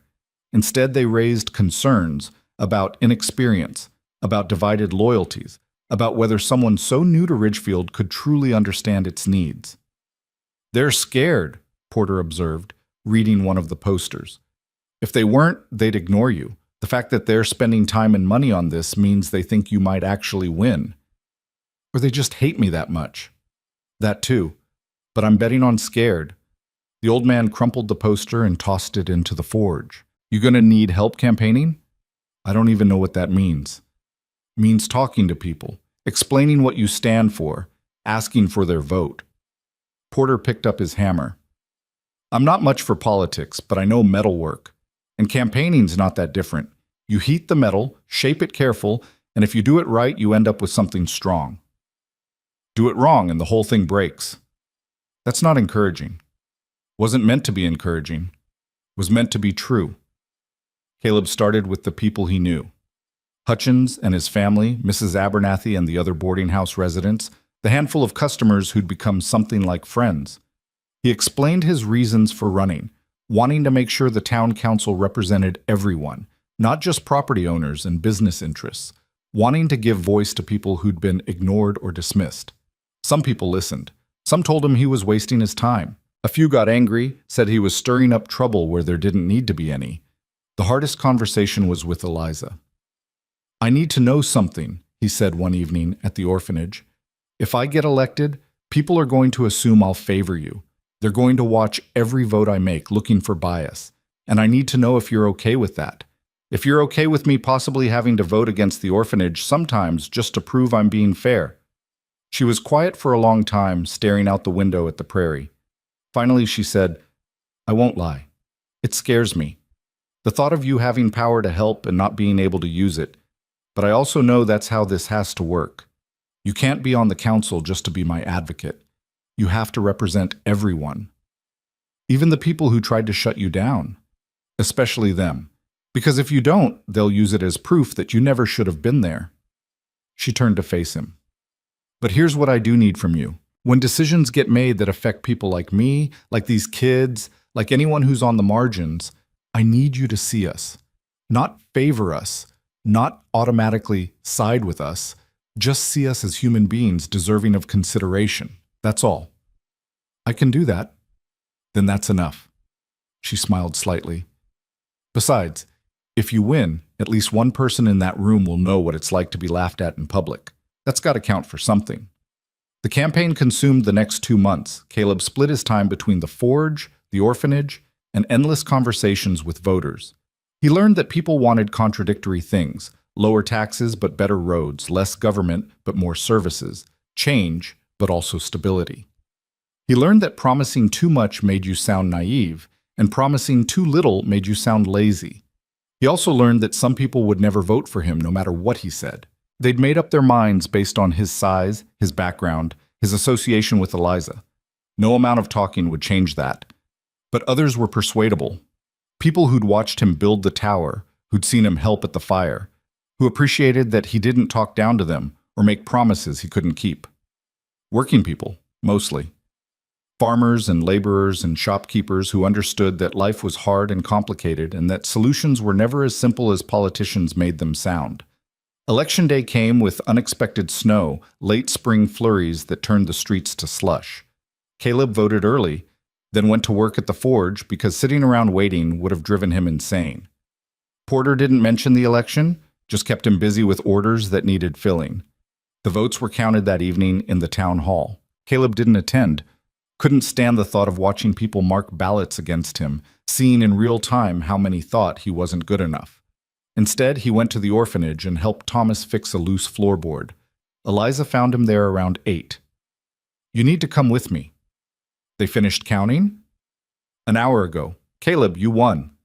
He didn't believe her at first. Made her repeat it twice before it sank in. He'd won. Not by much, 30 votes out of nearly 200 cast, but enough. Enough to earn one of 3 open seats on the council. "Dougherty's furious," Eliza said, trying not to smile and failing. "Spent the last hour arguing about irregularities and demanding a recount. But the numbers are solid. You're on the council." Caleb sat down hard on the floor he'd been fixing. "I don't know what I'm doing." "Nobody does. That's what makes this interesting." She sat beside him. "You wanted a voice in how this town works. Now you've got one. What are you going to do with it?"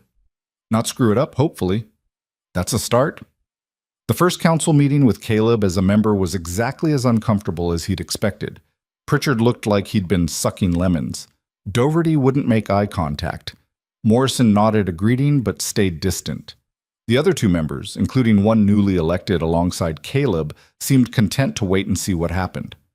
The meeting covered routine business, budget allocations, permit applications, complaints about stray dogs. Caleb stayed quiet mostly, learning the rhythm of it, watching how decisions got made. But when they reached a proposal to raise property taxes on commercial buildings to fund road improvements, he spoke up. "The roads need work," he said. Nobody's arguing that. But hitting businesses right now when half of them are barely profitable seems like the wrong approach. Why not a bond issue? Spread the cost over time. Let everyone contribute instead of just property owners. "Bonds require voter approval," Pritchard said. "That takes time we don't have." "So we're choosing speed over fairness?" "We're choosing practicality over idealism." "They're not the same thing." Caleb kept his voice level. "I'm not saying don't improve the roads. I'm saying do it in a way that doesn't bankrupt the people who are already struggling." "You've been on this council for 20 minutes, Dougherty said. "Maybe wait until you understand how things work before trying to change them." "I understand fine. You want to raise taxes on buildings, which means the cost gets passed to renters, which means the poorest people in town pay the most for improvements they'll barely use. That's not complicated. That's just unfair." The room went quiet. Morrison leaned forward. "What would you propose instead?" "Bond issue, like I said. Put it to a vote. Let people decide if they want to invest in infrastructure. If it passes, great. If it doesn't, at least we'll know what the town actually wants instead of making assumptions." They debated for another 30 minutes before finally agreeing to table the tax proposal and explore the bond option. It wasn't a win, exactly, but it wasn't a loss either. It was compromise, and Caleb found he could live with that. After the meeting, Morrison caught up with him outside. "That was good work in there. Felt like I was just arguing." "Arguing's half the job. The other half is knowing when to stop." The land office manager lit a cigarette, offered one to Caleb, who declined. "Word of advice. Dougherty's going to come at you hard. He doesn't like losing, and he really doesn't like being challenged in public. Watch your back." "I can handle Dougherty." "Maybe, but he's got friends, and they've got long memories. Just keep your head down when you can, and pick your fights careful." Morrison took a drag. "And for what it's worth, I'm glad you're here. This council's needed someone willing to ask uncomfortable questions for a long time. It was the closest thing to an alliance Caleb was likely to get. He took it. The weeks that followed settled into a pattern. Council meetings twice a month, forge work the rest of the time, evenings at the orphanage when he could manage it. Slowly, incrementally, Caleb found himself becoming part of Ridgefield's fabric. Not accepted by everyone. That would never happen. But acknowledged, given space to exist without constant judgment. The bond issue passed in a special election, barely, and road construction began. Caleb pushed for the orphanage to get its roof repaired as part of a town-wide building maintenance initiative. It took 3 meetings and multiple compromises, but eventually it happened. Thomas was thrilled. "I told you," the boy said, watching workers replace rotted shingles. Council was the right move. "You were right about one thing," Caleb admitted. "Doesn't mean it was easy. Good things usually aren't." Wise words from a 13-year-old. Caleb filed them away with all the other unexpected lessons Ridgefield had taught him. One evening in late summer, Caleb walked Eliza home from a town gathering. They'd both been there representing different interests, him as councilman, her as orphanage director, but they'd gravitated together naturally. Now, walking through the warm night, neither seemed eager to reach her door. "This is strange," Eliza said finally. "What is?" "This. Us. Being part of this town instead of just surviving in it." She slowed her pace. "I keep waiting for the other shoe to drop, for people to remember they're supposed to hate me and go back to making my life miserable. Maybe they've got better things to do. Maybe. Or maybe the tower changed things more than either of us realized." She stopped walking, turned to face him. "Thank you. For all of it. For staying when you could have left. For building something impossible. For standing up when it would have been easier to stay silent. You would have done the same. I don't know, I'm good at surviving. You're good at making things better." She reached up, hesitated, then touched his face. Her hand was small against his jaw, warm and solid and real. "I don't know what we're doing, Caleb. I don't know if this town will let us have anything more than what we've already got. But I want you to know that whatever happens, you matter. To me. To those kids. You matter." Caleb covered her hand with his, held it there. "You matter too. More than I know how to say." They stood like that for a long moment, the night wrapping around them, full of possibility and risk, and the strange, terrible hope that maybe, just maybe, things could be different. Then Eliza pulled back, smiled, and started walking again. Caleb followed, and neither said anything else. Some things didn't need words. Fall arrived with the kind of clarity that made everything look sharper, cleaner, like the world had been washed and hung out to dry. The prairie grass turned gold, the sky went deep blue, and Ridgefield prepared for winter with the efficiency of people who knew what was coming. Caleb had been on the council for 6 months now, long enough to understand the rhythms of governance, short enough that some people still looked at him like he'd wandered into the wrong room. But he'd earned Morrison's respect and grudging acknowledgement from the 2 neutral members. Pritchard and Doherty remained hostile, but they'd learned to work around him rather than against him, which was its own kind of progress. The orphanage had settled into a routine that felt almost normal.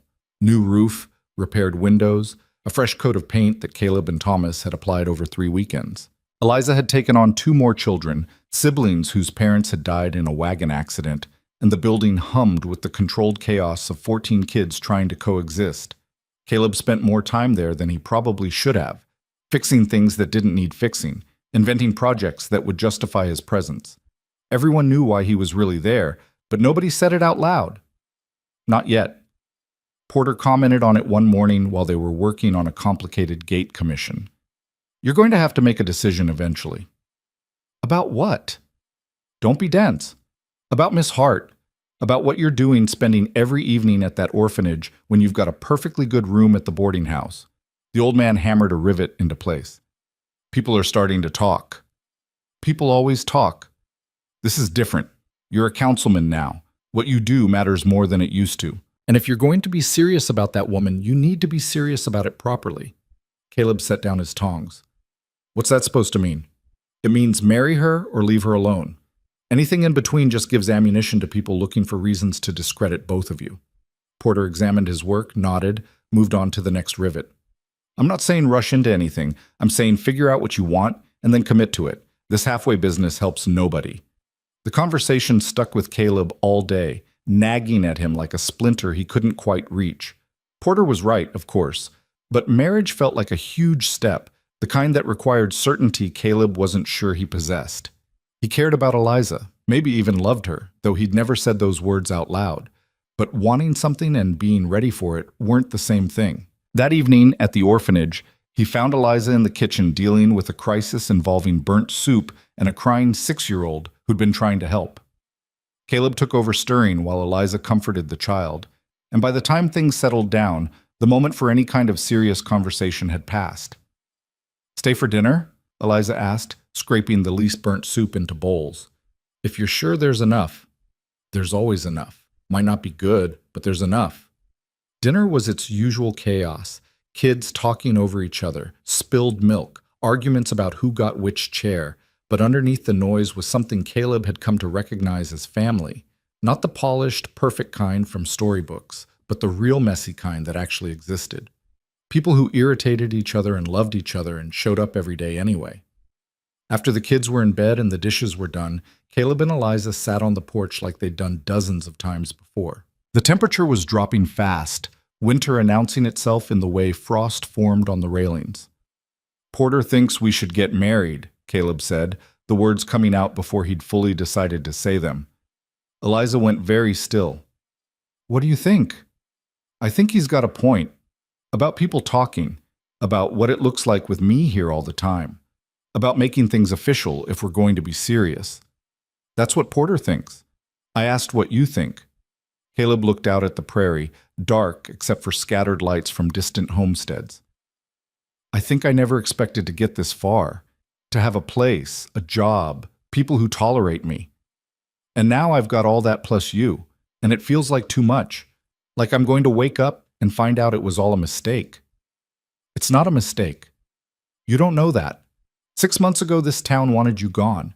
Now I'm on the council and you've got a new roof and things are stable, but that could change. One wrong vote, one economic downturn, one person stirring up old grievances, it could all fall apart. So what? We don't try because it might not last?" Eliza turned to face him. "Caleb, nothing lasts. That's not a reason to avoid living. It's a reason to appreciate what you've got while you've got it." "Is that a yes?" "To what? You haven't actually asked me anything." She was right.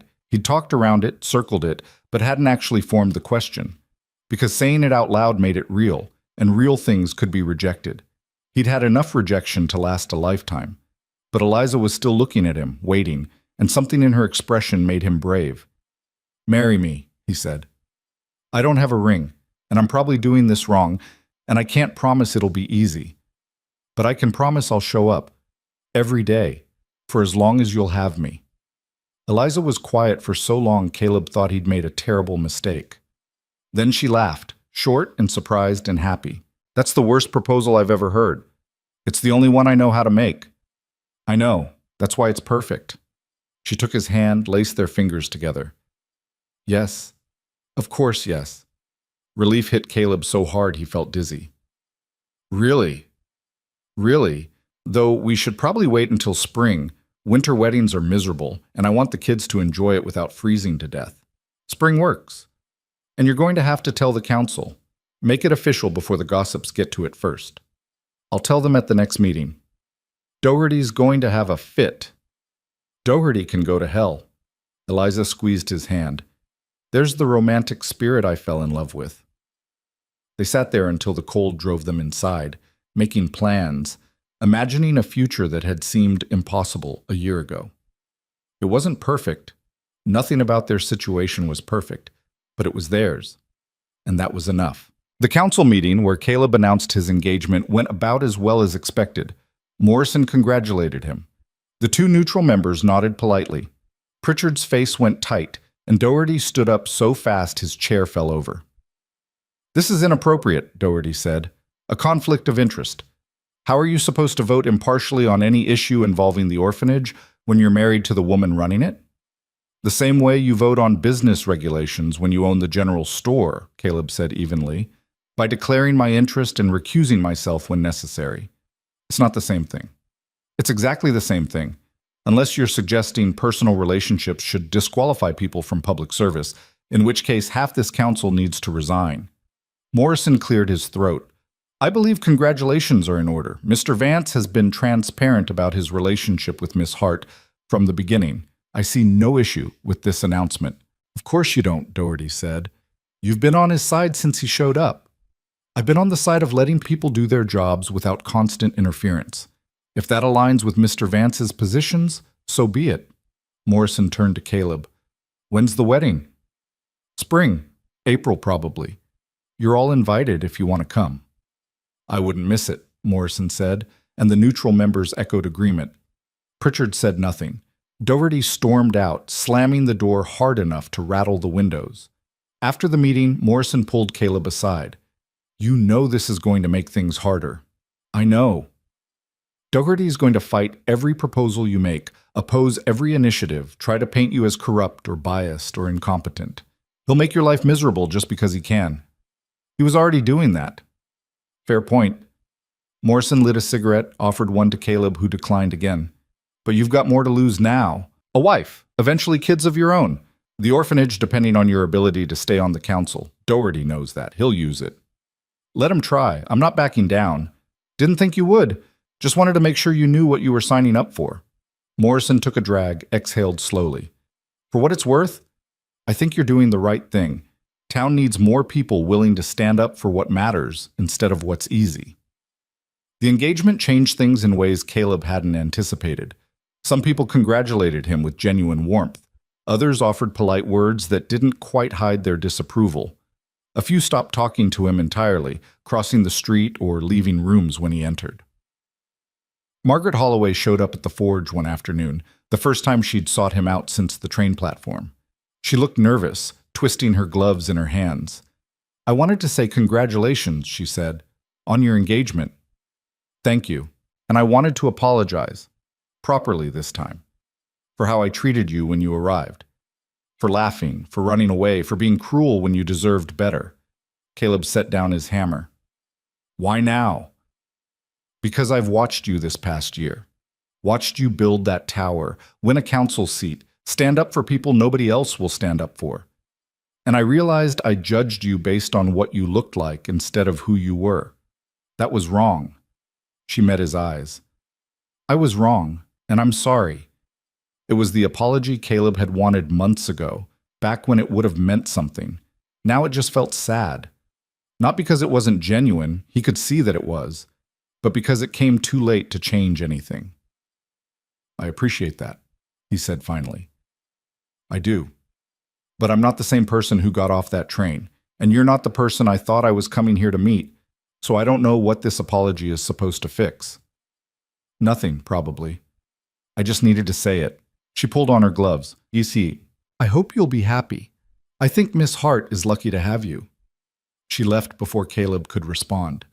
Porter, who'd been working at the far end of the forge, spoke up. That was big of her. Doesn't change anything. No, but it means she's grown. That's worth something. Porter returned to his work. You gonna hold on to that anger forever? I'm not angry. You are. And you've got a right to be. But anger's like a hot iron. Hold it too long, and it burns you worse than whatever you're mad at. The old man hammered out a rhythm. I'm just saying maybe it's time to let it cool. Caleb thought about that for the rest of the day. Margaret's rejection had shaped so much of his time in Ridgefield, fueled his determination to prove himself, driven him to build the tower and run for council. But what happened when that fuel ran out? What would motivate him then? The answer came at the orphanage that evening, watching Thomas teach one of the younger kids how to hammer nails without hitting his thumb. The boy, a 7-year-old named Peter who'd arrived 3 months ago, was all concentration, his tongue poking out between his teeth, desperate to get it right. Like this? Peter asked, tapping gently. Harder, Thomas said. It's a nail, not a baby bird. You've got to commit. Peter wound up and swung, missed the nail entirely, and hit the board with a satisfying thunk. He looked up, scared he'd done wrong, but Thomas just laughed. Better. Try again. This was what mattered. Not Margaret's apology or Doherty's opposition or any of the political games Caleb was still learning to play. This, kids learning to be useful, to be confident, to exist in the world without apologizing for it. This was worth fighting for. "Mr. Caleb?" Peter called. "Did I do good?" "You did great," Caleb said. "Keep going." Winter came hard that year, snow in October that didn't fully melt until March. The town hunkered down, businesses running on reduced hours, people staying close to their fires. The council met less frequently, focusing on essential business, keeping roads passable, ensuring food supplies lasted, mediating disputes that came from too many people stuck indoors too long. Caleb used the time to work on the forge, taking on projects that required precision more than strength. He made window hinges for Hutchins's new barn, decorative ironwork for Morrison's office, a set of cooking tools for Mrs. Abernathy. Small jobs that kept his hands busy and his mind occupied.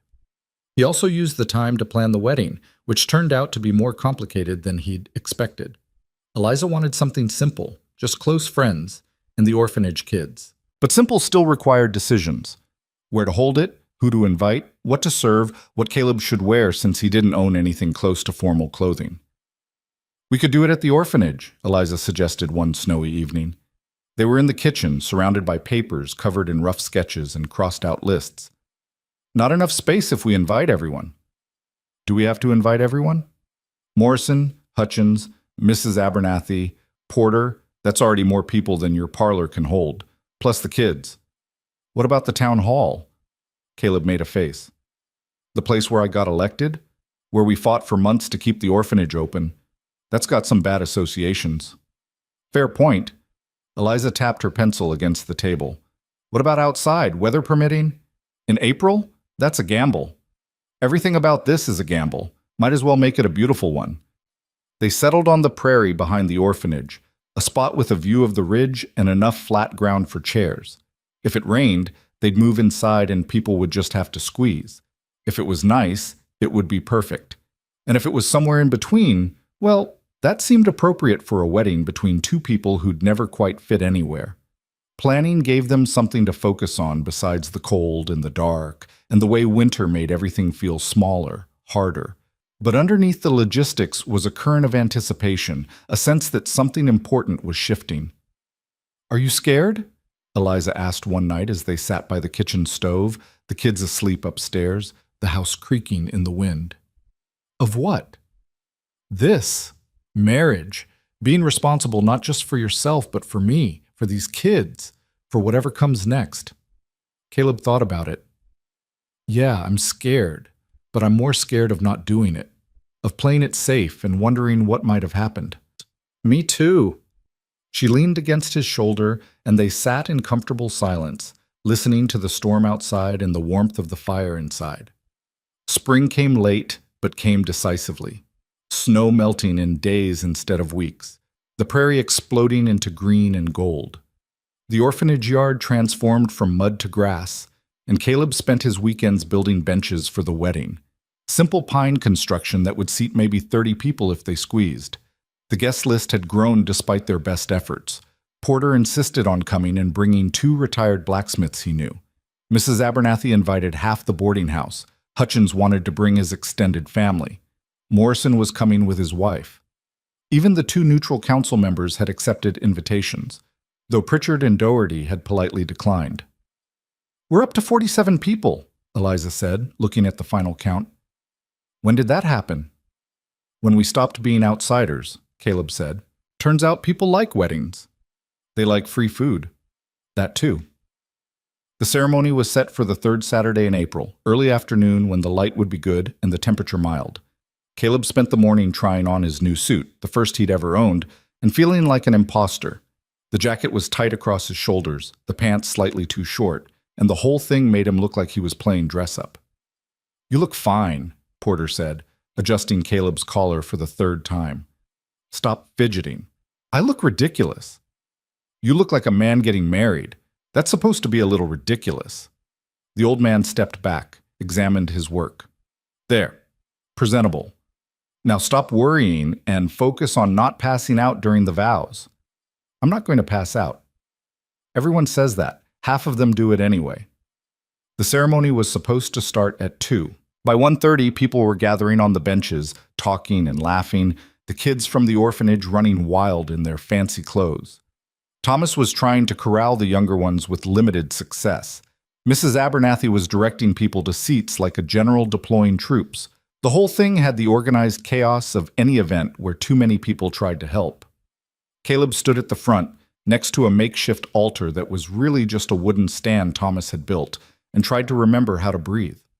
Morrison stood beside him, having agreed to officiate since he was a notary and could make it legal. "You ready?" Morrison asked. "No." "Good. That means you're taking it seriously." The older man pulled out a small book, marked pages with slips of paper. "Just remember you say, 'I do,' when I ask, you don't drop the ring, and you kiss her at the end. Everything else is details."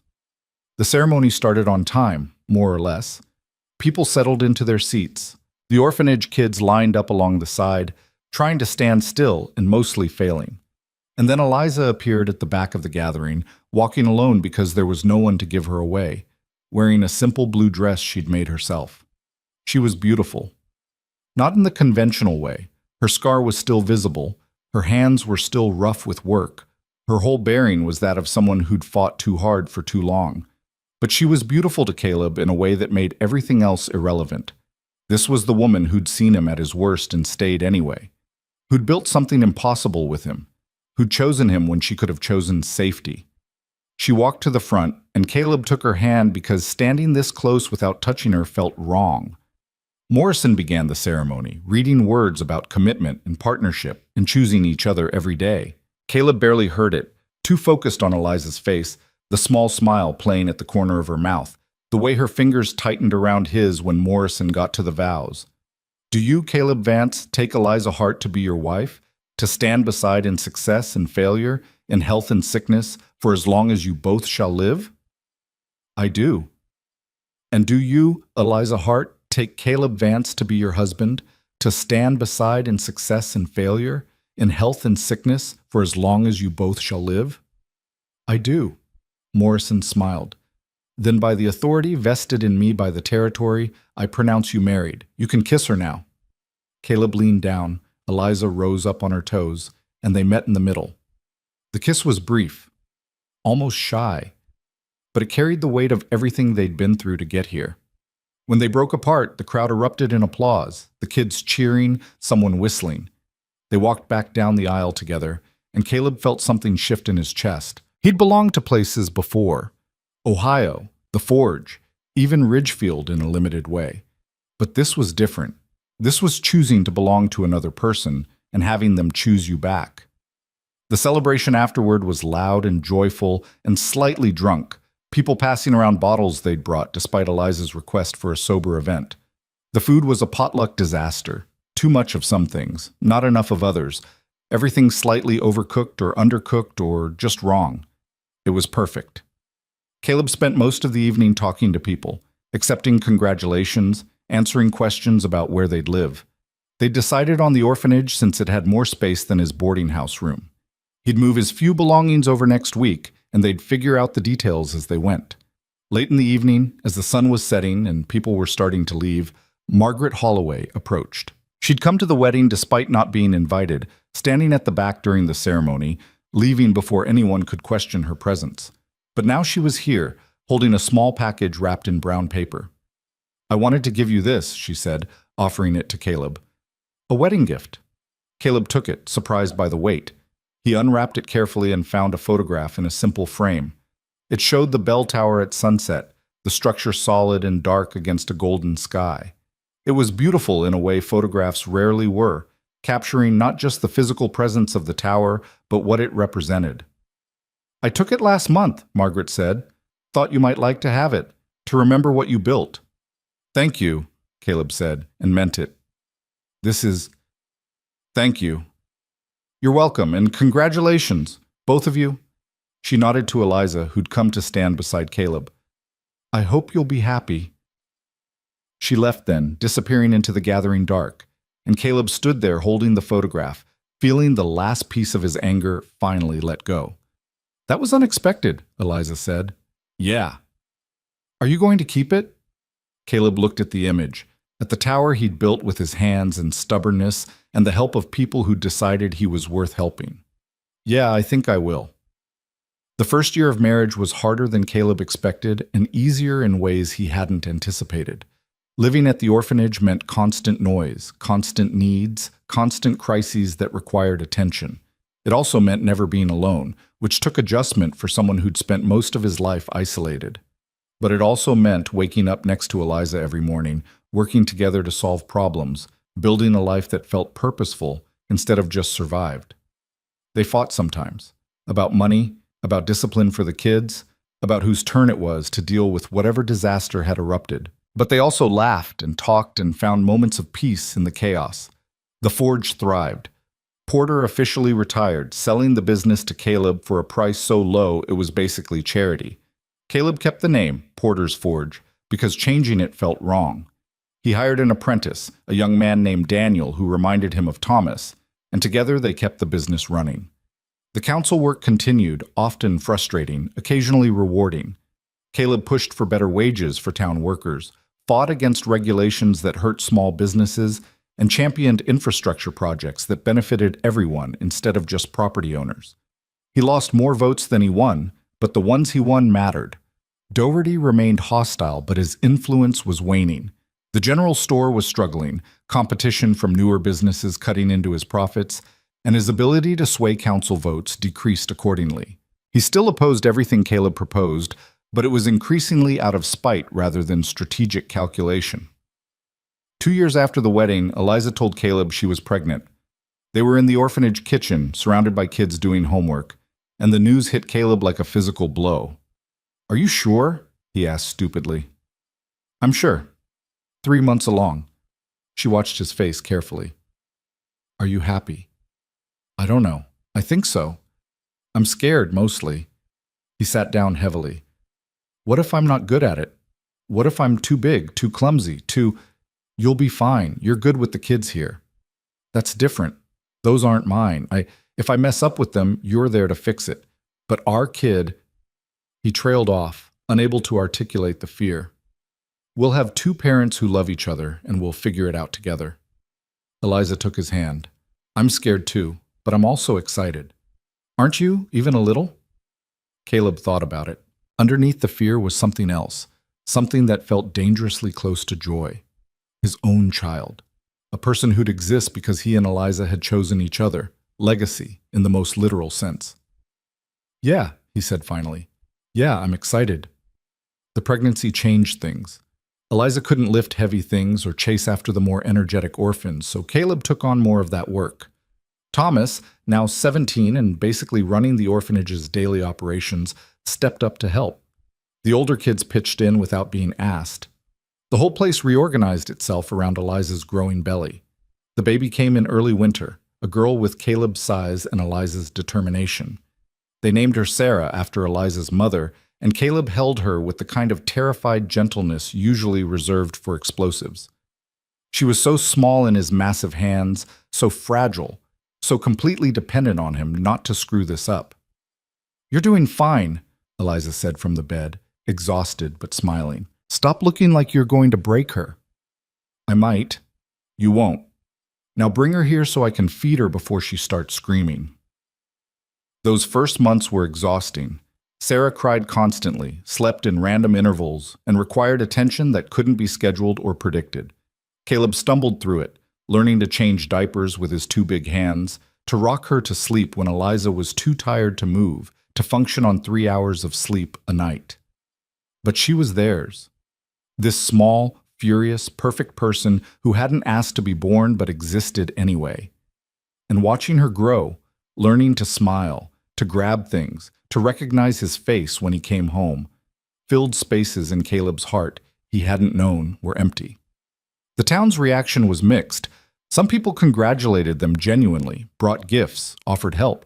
Others whispered that it was inappropriate for a councilman to have so many children under one roof, even if most weren't his. One particularly nasty letter to the territorial newspaper suggested that Caleb was using his position to enrich himself through the orphanage, though no evidence supported this claim. Morrison helped shut down that particular rumor by publishing the orphanage's financial records, showing that Caleb and Eliza were barely breaking even, living on his forge income and her small territorial stipend. The letter writer was revealed to be one of Doherty's friends, and the whole thing backfired, making Caleb look sympathetic rather than corrupt. "You've got enemies," Morrison told him after the incident, "but you've also got more friends than you realize.